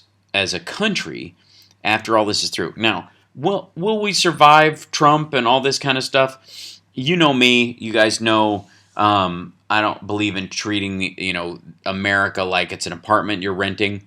That I'm in it for the long haul. I love this country, warts and all, and I love our system of government, even when it's used against itself, because I appreciate the system itself more than people screwing with it. It's just how I feel. That being said, it's going to be tough regaining our position in the world. It absolutely will be possible, but we will have to be a part of that rebuilding, a part of that that quality, right? That that America stands for something again, and I don't think that will happen right away because there are people right and left who are more invested in the bifurcation of the country than they are in it coming together. That's just a unfortunate truth of the circumstance. That being said, when you're looking at how Trump is in office, there's some argument about whether or not Trump, if we just let him kind of work out his 4 years and hump by, maybe it'll be okay, and we will heal from it, and I truly do believe that. But this idea that we shouldn't push for impeachment because that kind of side story, which I don't buy. I think part of our healing as a country and part of the necessity of how our country gets back on its feet in a worthwhile sense means that Trump leaves office before he finishes his term. I think that's valuable to the country, even to the people who supposedly support him, who don't know any better. That 12% of people right now believe that Trump's economic policies and tax cuts help the poor. 12% overall. 12%. Not even a majority of Republicans on any measure believe that Trump's tax cuts or his economics policies are there to benefit people who need it the most. Nobody, not anybody. And I think that's a good starting point. That's that truth, that fact that there are people who are waking up to the fact that Donald Trump has sold them a bill of goods. If they can re-enter the fold without being racist monsters or blaming somebody else, which, there's a patch of them that can. That's what the basket of deplorables thing was all about, was that she was saying, Hillary Clinton was saying there's a group of Trump supporters that you can reach. And there's a group you can't. Those were the deplorable people, she was saying. But there was a group that you could, right? That was disenfranchised, was like, let's shake up the system, had this kind of slapdash idea, almost like grew up in this era where everything's an app, or you could solve being overweight with a lap band, or you could, you didn't have to exercise and eat right, you could just have surgery to fix it,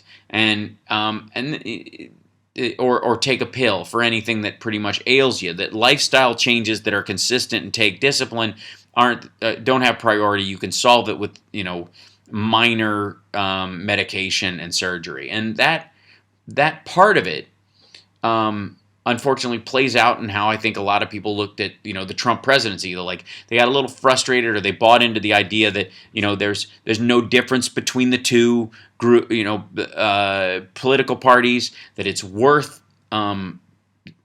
shaking it all up. We want to send somebody in there who's not a regular politician, and maybe, just maybe, they'll right some of the things. And so some of them went and supported Trump for sort of in that very idea. The problem is, shaking things up does nothing to re-establish any kind of order after the shakeup has happened. And we have a shakeup every time we have an election. It's a big deal that we change. Yes, Kurt, for Congress, I am absolutely broadcasting from my hotel room in China. It is a big deal that we have an election every 4 years, and that we have the midterms every 2 years. Between those, and that in and of itself is a shakeup. That in and of itself is a massive mix-up of our political system. We get used to a new president every 4 or 8 years, depending on how worthwhile, whether we feel like rehiring them again. And it takes a lot. There's a year of kicking up to get back, sort of undo some of the stuff that was done before, or right stuff, or get kind of on your footing. There's a wind down of the last year where you're running for office to try and win again, or to try and cement whatever legacy you might have as well, where you're not expected to pass any major legislation, where the other party, in the case of Obama, wouldn't even let him nominate a Supreme Court justice he had earned, right? So this idea, if anybody ever floats the idea again that we need to shake things up, that we need a little bit of something different or whatever, we have that opportunity every single time we have an election. And even when the people that are running seem fairly close, we often find out that they are absolutely not. And one need only go back to Gore v. Bush, or Bush v. Gore, depending on how you look at it. If you go by the election and then the legal fight, is that there was a sense around Al Gore and George Bush that it was 6 of one, half dozen of another. They were basically this was just kind of a, well, I don't know, Bush is a guy I'd like to have a beer with, and, Gore's a little stiff, and, this management, they, like one of them, one of them was a governor, and, the other guy won't run with the guy he was, working under, so they, maybe he's got interpersonal issues and he can't hang out, blah, blah, blah. But I think I'll go with the guy I'd rather have a beer with.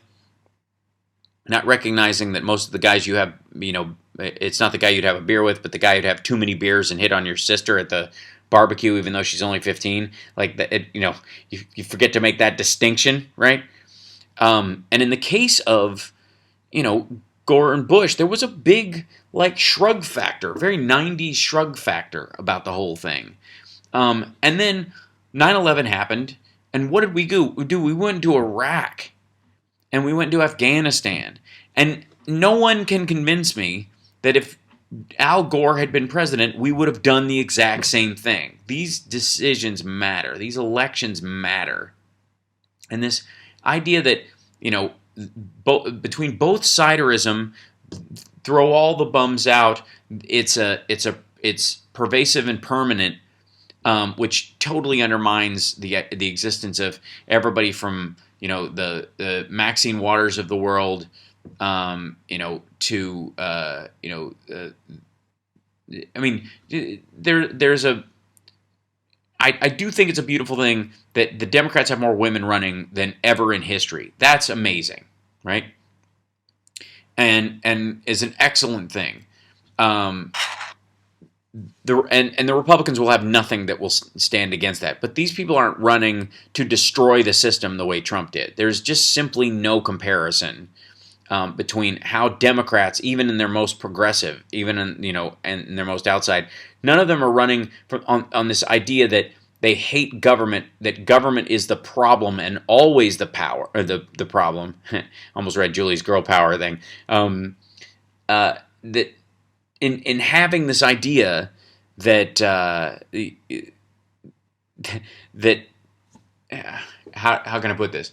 That if people are looking for disruption as the solution, that in and of itself is part and parcel of the problem we find ourselves in, and that has to be a factor when dealing with someone like Trump. That this idea that he's going to shake things up is absurd. That the idea that an establishment is bad is absurd. Hey, Ginger, look at that. Hallie, the Church of Knowledge is back in session. How are you? Thank you. That's really sweet. So that's just kind of my little rant about voting this time around or whatever. But the only thing that will really help all this is come this fall, there is a Democratic Senate and a Democratic House. Because I got news for all the Trump supporters out there, and I got news for a lot of Democrats out there, that even during the time that they would be seeking to impeach Donald Trump, and they absolutely will if they get into office, the Democrats, if they have control of the House and Senate, Understand this. At the same time that's occurring, to have, quote, wins under his belt and to have, to be in some semblance liked by the populace, Donald Trump will pass bills sent to him by the House and Senate. He will not veto bills. And you will hear him scrape and whine and freak out about it, but I'm here to tell you that the man needs to be liked so badly that the House and the Senate, being in Democratic hands and being able to pass bills that end up on his desk, he likes signing stuff he hasn't even read so much he'll do it anyways. And if they tell him that this is what you want, he'll sign it. I mean, just look at Dianne Feinstein, talking to them about, when he ultimately said, how about take the guns first and then have due process? Like, honestly. We got to take a break. We'll come back. Last segment. It's the Hal Sparks Radio program, Mega Worldwide, on WCPT Radio, Chicago's Progressive Talk. And thank you, Lady V, for grabbing the audio this way. This is really, really great and smart. Although the other one hasn't dropped at all.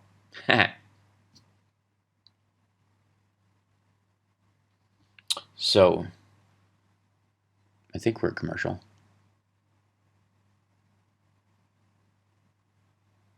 In theory, yep, hopefully. Yep, there we go.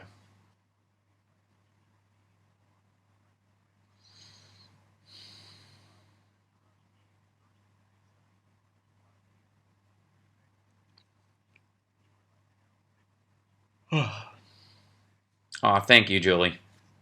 I'm tired. Been a long day. I've been up since well, I'm going on 20 hours because I got up at 6 this morning, Beijing time, to go shoot. We went to film a fashion designer who did some amazing work, just amazing, beautiful, like mixture of ancient Chinese and European. It's just terrific.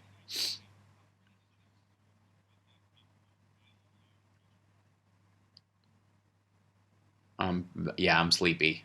Ginger, thanks. But I missed you guys, so I figured we'd try for this.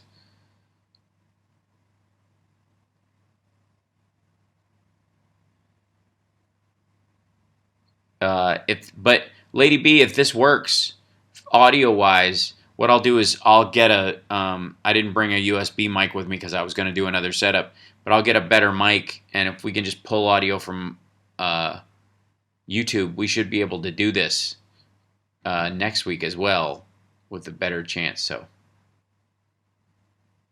fingers crossed. Let's hope.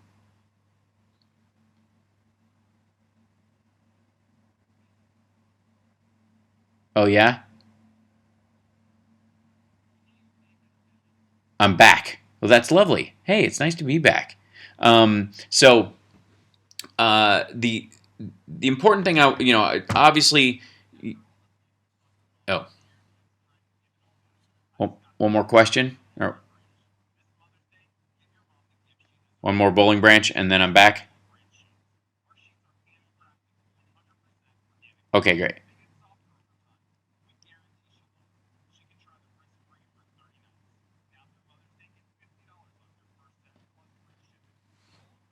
A little more than an hour. I got 15 minutes.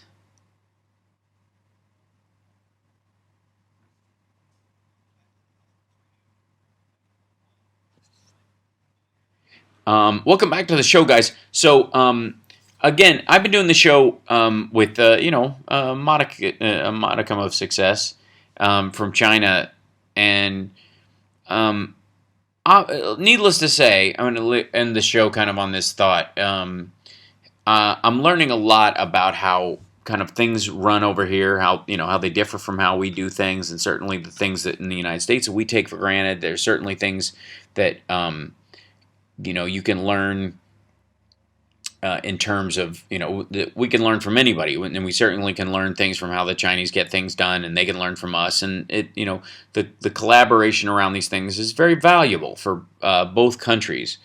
But there are definitely cultural differences that are that are they really do stand out when you're there, and on a one-to-one level, American to Chinese, you do almost all of them melt away. You get along with people like you get along with anybody, and there are areas where in the last couple of weeks I've been to a Chinese reggae bar with a patronage that looks like the United Colors of Benetton, just expats from countries all over the world, from the Dominican Republic to South Africa to Europe to Sweden, Canada, Australians, white, black, Asian, a mixture of people all there playing beer pong together, in this bar in Beijing that specializes in reggae music, run by a Chinese guy who happens to love reggae with all his heart. And today I actually went to a designer. We're filming an episode of this travel show that I'm doing about fashion designers who are internationally renowned, and we had seen one last week in the middle of the week who's very Western in the kind of clothing that he does, and his work wouldn't seem out of pace, out of place rather in New York or London or Paris for that matter. Kind of it fit right in. But the designer I saw today specializes in ancient Chinese styles made modern, to the point where literally the fabric he uses to make the clothing, it takes a day to create an inch of it. It takes another day to put 4 inches worth of beadwork on it. And we're talking about multiple bolts of this material that need to be made for a gown like this guy would make, and using literally the same techniques that emperor's clothing was made from. And it's, stunning level work. And everybody from people had worn it, from Blake Lively to Trump's. He's the guy who made Trump's granddaughter's Mandarin collar outfit when she spoke Mandarin perfectly in that video that everybody has seen. Just the intricacy of what this, and then to kind of be here when that whole qipao, the Chinese dress flap happened in the United States, and to talk to them about it and just see how embarrassed they were that anybody wouldn't want to wear, wouldn't want to wear a Chinese dress or a Chinese shirt or a Chinese, accented outfit, or a Mandarin collared suit, which is my personal favorite when I wear a suit, because my heroes, Bruce Lee always wore the Chen, the Tang Dynasty style, what we think of as sort of the kung fu jacket from the old kung fu movies. And the Mandarin collar suits were often worn by Jet Li, and I just thought they looked so smart and cool when I was growing up, and I loved them, and I love wearing them. So the idea that I couldn't or wouldn't because I'm not Chinese, it is an absurdity over here. The idea that you wouldn't want to, and the funny thing is that literally I'm in a country where a Chinese guy has opened a reggae bar because he loves it. And it's a beautiful thing, and his patrons love it, and everybody enjoys it, and they all, kind of come together. And there was a term I heard. I went to an international school where diplomats and people who work at the embassies in this, like State Department people, and not just from ours, but also from Australia and France and Denmark and I think there were people there from Sweden and Switzerland, some Germans as well, and they all live, and their kids go to this school. And these kids, the teachers refer to them as what is called third culture kids. And the reason they call them third culture kids is because they don't fully have the culture of their home country, and they also don't have the culture of their host country. They have a mix of the two. And they are literally third culture people. These kids are growing up in this idea where their culture, their natural experience, is this sort of mix of digital of that, and it's really great to see. And they never ever have they don't. There's no hitch in their step about it. They simply just absorb what they like about each other's cultures. They celebrate them and share them. Dr. Olivar in a chat says, it's the difference between like celebrating and mocking, absolutely. And I think in the case of the Qipao and the girl who wore it at the prom, she was definitely celebrating it. She thought she looked beautiful in it, and she absolutely did.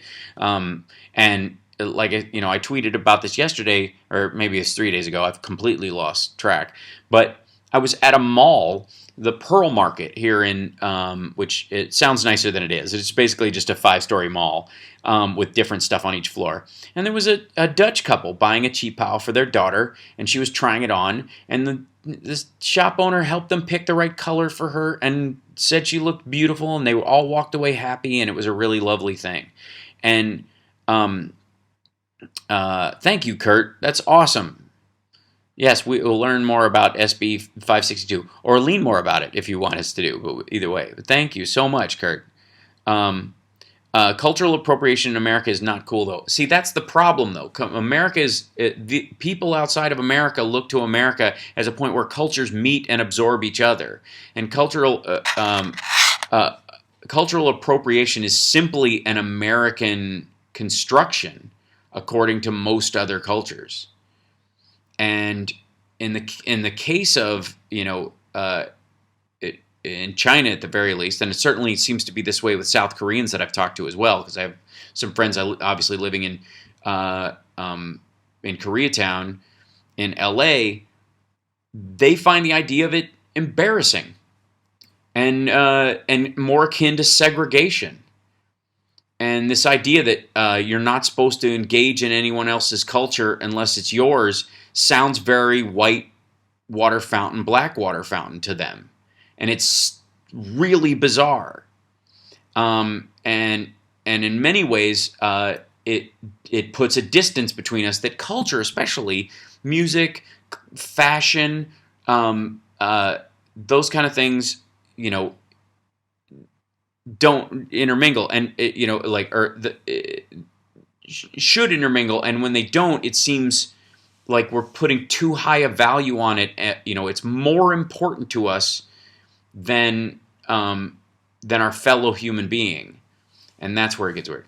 Carrie, cultural appropriation can mean stealing, but it can also be a reflection of celebration, admiring others' cultural practices and garb. Yeah, well, I think cultural appropriation, seems to be a construct of modern sensibility. It is not based on much else, and it's and the reaction to the Qipao thing, the conversation that kept coming up was that, can you imagine if Richard Spencer said to every non-white person going to prom, "Stop wearing my British style suit.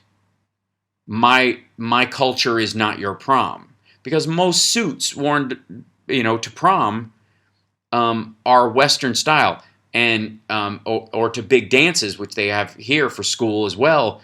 They're wearing Western style suits, and no one would think for a second to say, you can't wear that. That was what white people used to wear as court clothing in the 1600s. Yeah, and I agree. Yeah, Trump's MAGA has actually morphed into Make America Isolated Again, right? And I think it's important that we celebrate that intermingling. We celebrate each other's culture. I want to thank everybody for listening today. I'm going to sign off on WCPT. Thanks for soldiering through with us. Lady B, you are awesome. I can't tell you how much I appreciate it. Next week, we will give it a try, and hopefully we'll have better luck throughout. But I think the second hour went pretty well with another audio version as backup, and hopefully, fingers crossed, since I will be in Shanghai the next time I do the show, I'll have an even better chance of getting a signal out that will be worthwhile. So signing off, thanks so much. See you next time. Bye-bye. Thanks, Lady B. Hold on. All good, Lady B? Yay. I think so.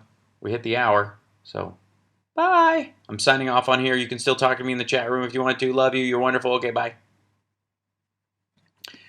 I made it. China. I'm in China.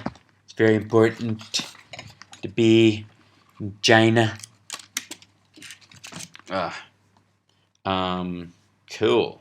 All right. Well, that sort of made it. All right. I have to set my alarm for a few hours. Luckily, I have a long car ride ahead of me tomorrow, so I can sleep in the car a little, I suppose. Mm-hmm.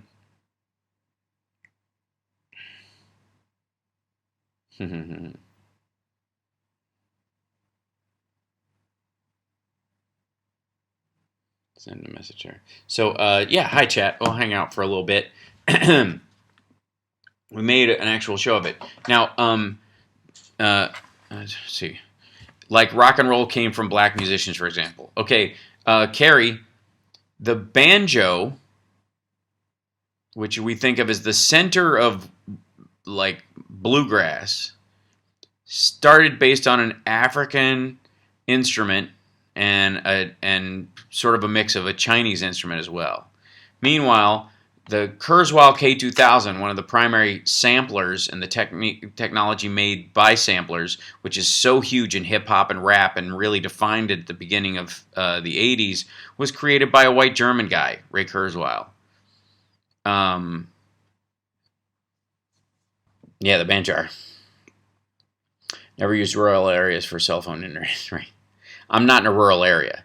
Thank you so much for streaming, Hal. So special you made the effort to make it work. Well, thank you, Ginger. I'm sorry it was so hit and miss with the Chicago, but I'm glad it worked on here. Check out Killer Mike's views on that issue from last night's Bill Maher. Yeah. Many of you know, I have a joke in my act, which I'm very proud of. I used to go, some of you might have seen it live, but it was, I love Justin Timberlake. I think he's super talented, no question. But clearly somebody looked at Usher and said, wow, Usher is amazing. He can write, sing, act, dance, direct, produce. Do you have one in beige? And, that in and of itself is, obviously a sort of cultural appropriation joke. It's about, how it turns out that they always seem to find a white singer to do black music. Now, when you talk about rock, rock and roll in its initial form, especially through the Beatles and others, started as them emulating black artists, honky-tonk style music, and rhythm and blues.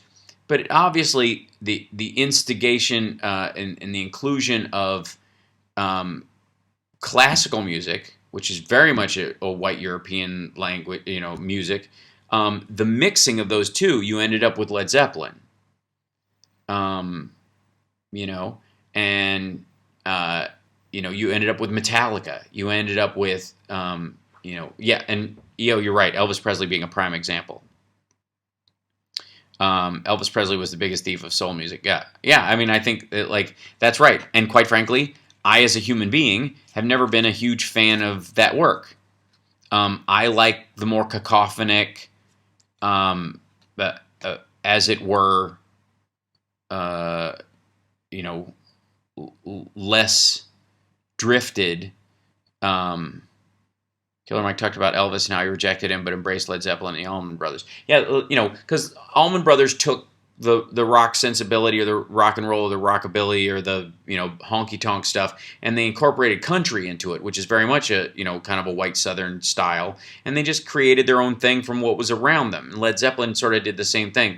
But Led Zeppelin straight up stole a lot of old blues licks, but it was the mixing of them with the classical type music that made the difference, made them their own unique thing. early rock and roll also had a hillbilly music element too. This is true. I'm a prog rock guy, and I love Goose stuff. I'm a huge prog rock guy. I mean, here's a good example. So the Beatles obviously were early appropriators of black music, and concurrently, you had things like Little Richard getting his stuff ripped off by Pat Boone to release a sort of watered down white version of his stuff or whatever. And Little Richard leading to Sly and the Family Stone and to Prince and that kind of stuff. One of my favorite bands in the whole world is King's X, and it's two white guys and a black guy, and they mix all of those flavors together. Listen to King off of Out of the Silent Planet, which is a song the three of them play together about Martin Luther King Jr. All white women wearing dreadlocks is one example where black people take issue. White people wear dreadlocks too, and white people have historically had dreadlocks too, Carrie. The Celtics wore them. The Vikings had dreadlocks. Germans had dreadlocks. White dreadlocks are not the problem. When they're reggae dreadlocks, there might be a conversation being worn there, but if people being mad that white people have dreadlocks is like white people being mad that some black people straighten their hair. Like, it's just dickish. Why is it a problem for white? Yeah. Yes, I do like prog, Carl. Okay, yeah. Fei Wong, Chinese singer, emulating, expanding dreamy Brit sound like Cocteau Twins. By the way, Carrie, the Chinese dude that has the reggae bar, he has dreadlocks.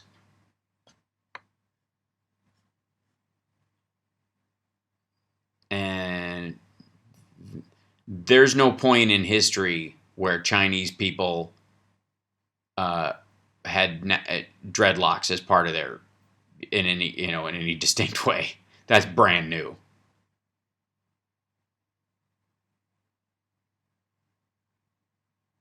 Yeah, and he even talked about it. He's like, "Yeah, I have dreads, and my buddy took me to the barbershop, and he just like pointed at my head and said, I want those."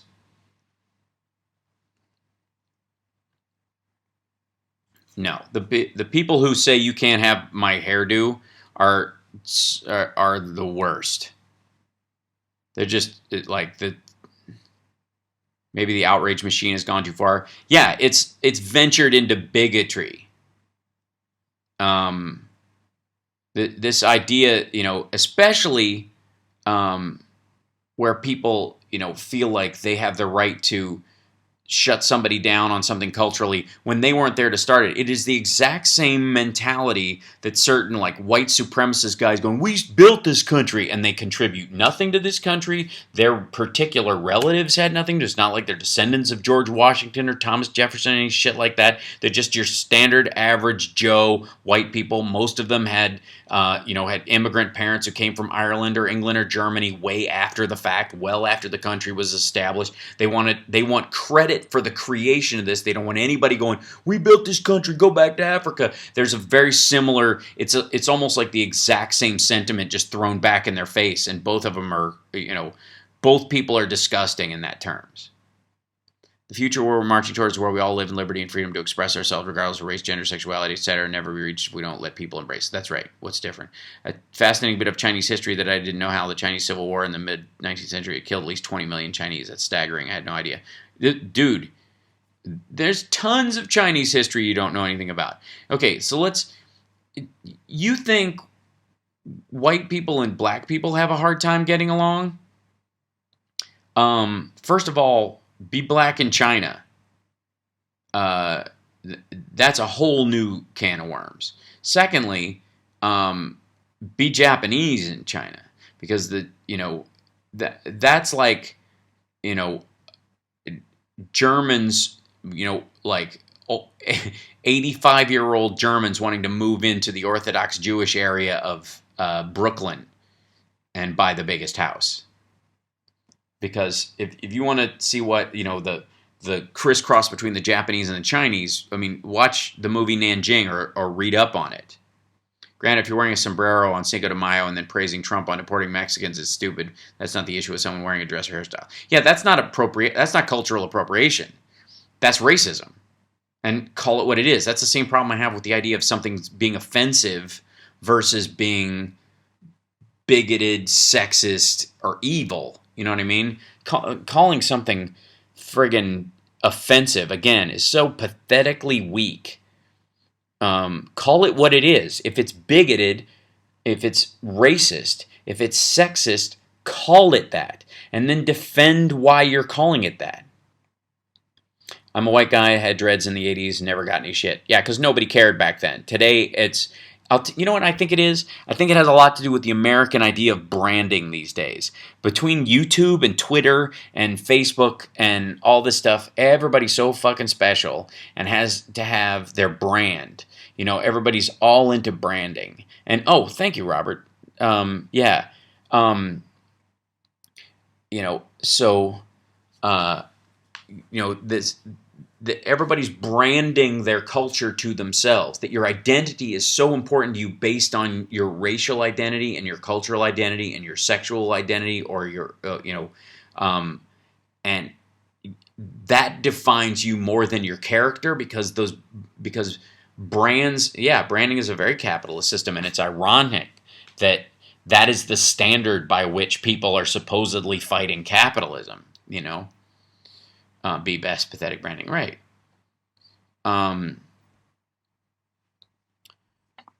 It's a fairly the point I'm trying to make is that most of the people who make up these BS stories about appropriated culture didn't have anything to do with starting those cultures. Don't really care that much about them, don't support and praise them or protect them. They simply just use them as their own personal brand. Branding created bigoted monsters with YouTube shows.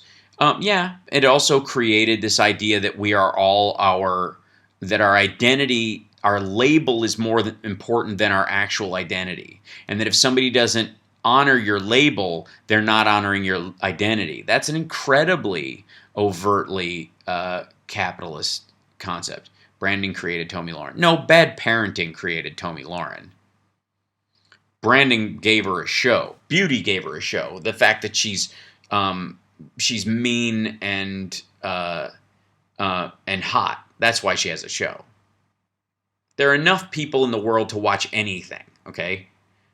This this idea that somehow people look at, like, oh, I got jumped on Twitter because I said whatever, or I'm getting death threats, or I'm getting whatever this, as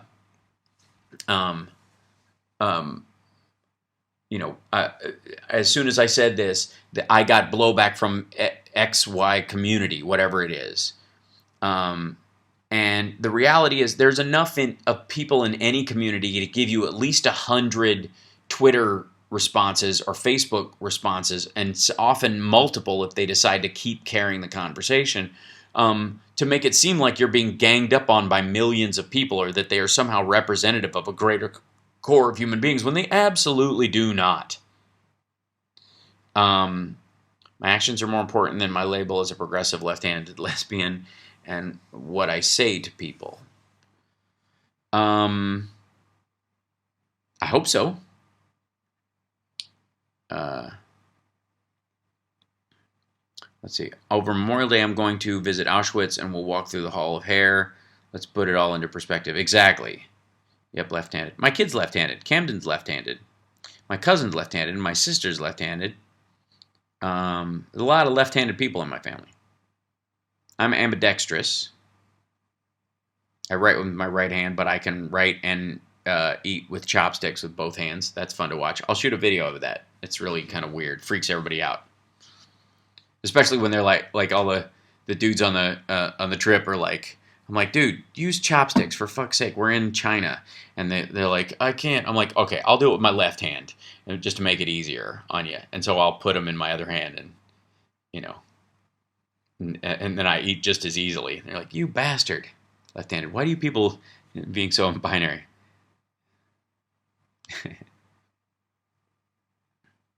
I am ambidextrous. In case you missed it, Hal, my cousin is getting married. Oh, that's great, EO. Tell him I said congratulations.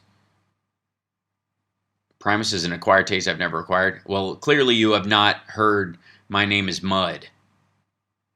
I always yell Primus sucks and people think I'm stupid. Well, you're giving them good reason. I do get angry on Twitter when people make dangerous driving moves near me. These are your 2 points of anger? Okay, good to know.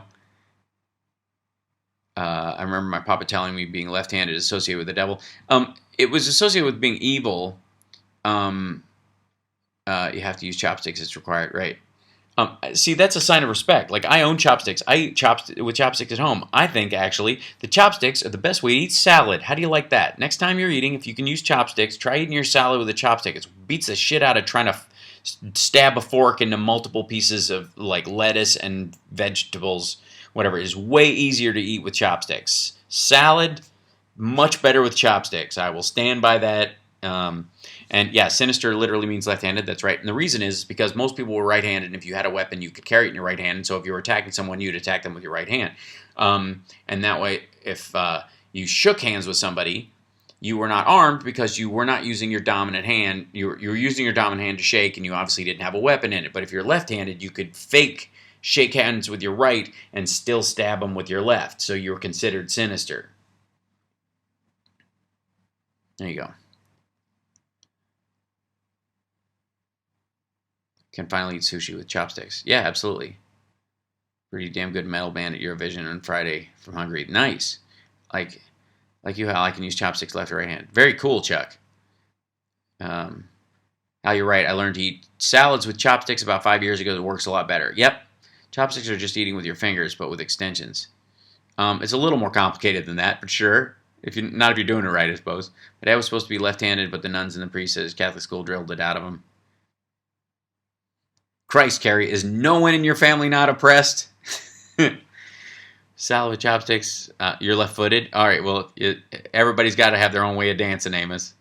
House Park, I eat massive salads daily. Yes, of course, the vegan chopsticks should be tried. Yeah, it's great, especially, for your kind of standard. If you have to be really good to eat a chopped salad, where it's diced up, but then you can eat like a Chinese person, just kind of flick it into your face. But yeah, if you using them to eat a salad, just give it a try. I saw a Chinese student eat fried chicken and mashed potatoes with chopsticks. Yep, that's cool. Wow, that's weird, because since my accident almost 4 years ago, I can write with both hands. Now, due to the PT, I did my left arm and hand. I have multiple line fractures. It was work. Yeah. What do you do with grape tomatoes?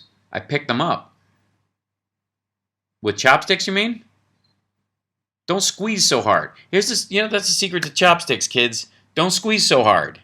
Use them properly and find the balance point on whatever you're picking up. And everybody tries to fucking squeeze the shit out of them. They're always trying to pinch them, and that's why your chopsticks always scissor, right? Can I talk about my dining experience while I'm here? Yeah.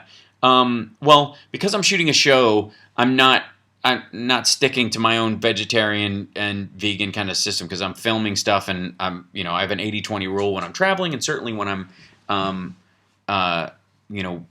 in another culture, I will try nearly anything. I have my stop points, but so effectively a pescatarian while I'm traveling on this show. But yeah, chopsticks will slow down your eating, and that's actually a good thing. You have to think about every bite you're taking, and that's great. Don't squeeze so hard. That could go for a whole lot of things. Absolutely. Growing up Catholic makes everyone oppressed by the horrible leadership. No, it doesn't. You're only oppressed if you agree to be. My father was left-handed. It looked painful when he wrote. He had to twist his hand upside down and write from above, and he had beautiful handwriting. So, my cousin writes like that. He curves his hand around. It's like drunken-style kung fu. He just curves his arm up like this. Are they making you drink alcoholic over there? No, I don't drink, so never did. They did a champagne toast at the Great Wall for these couples that we had or whatever, and I was like, yeah, we only need 3 glasses, not 4. I'm not drinking, whatever. Nuns used to beat the lefties. That's right. That's leftover. Mine is going to dangerous places, using chopsticks delicately like you're caressing someone gently. There's no perfect religion anyway, so if you like Catholic, stay Catholic. That's right. He can write cursive backwards. That's impressive, Lisanne. That's really cool. Obama's a lefty. That's right. Doug Pinnick from King's X, who I was mentioning earlier, is a lefty. He plays left-handed 12-string bass. If you guys get a chance to see them, by the way, I recommend it. Good thing I never went to Catholic school. In fact, lots of Catholics ignore the leadership as convenient care. Yeah. None just like to beat kids, period. Hey, you got to do something with all that pin-up energy. I think I would have survived Catholic school. I probably would have been expelled. I mean, I got thrown out of church, so I understand. I love Dream Theater. Yeah, my buddy Rob is a huge Dream Theater fan, so I've seen them many times. The Yale grad student who called the cops Sarah Brash is 43 and on her 5th degree. Yeah, permanent student. It's kind of a sign that if you keep learning past its use. Yeah, Hendrix was a lefty. That's right. I would say after your 3rd degree, like, go out and do something with it, or you're just messing around. I left the Catholic Church about 15 years ago. I think it might have left you, Carrie. Made it 5 years of Catholic school and 7 years of CCD. Now I'm agnostic. There you go. Is profoundly lefty. Obama's profoundly lefty. That's why he writes upside down. That's true. Hal went out to the mailbox and received my patch from Zoltan in Santa Monica. That's awesome, John. Hal always tossed out inconvenient questions. That's right. My husband plays lefty 8-string bass. Some Boston call him the Ocho. That's cool. I have an insight now and again, Carrie. I'm capable of that.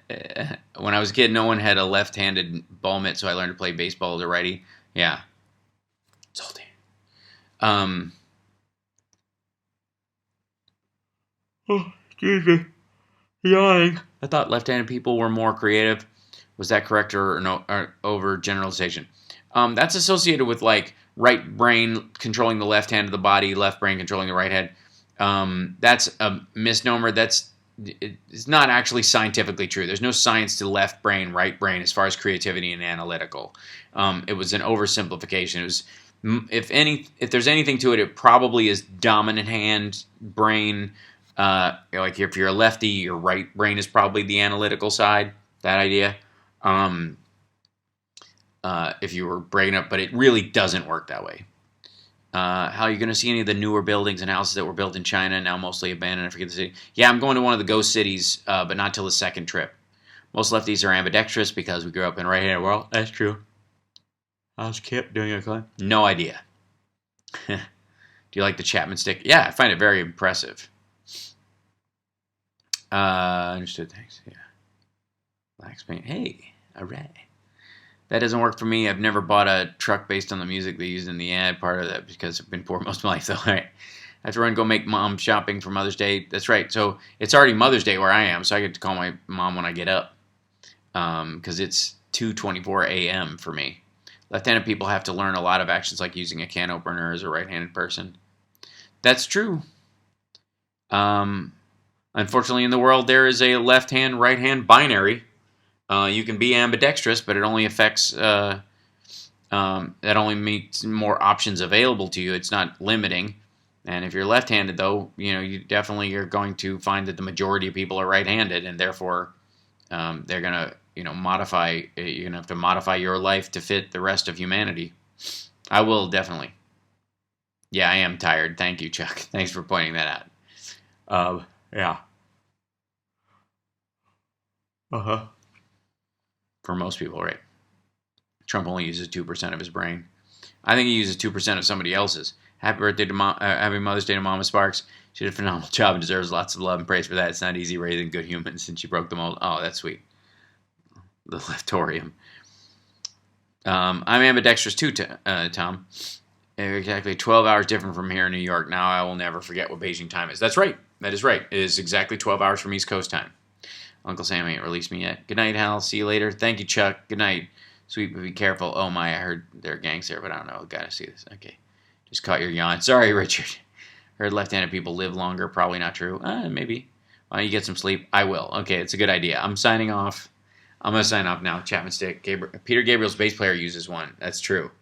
If you haven't watched it, the Peter Gabriel concert video from So is just beautiful.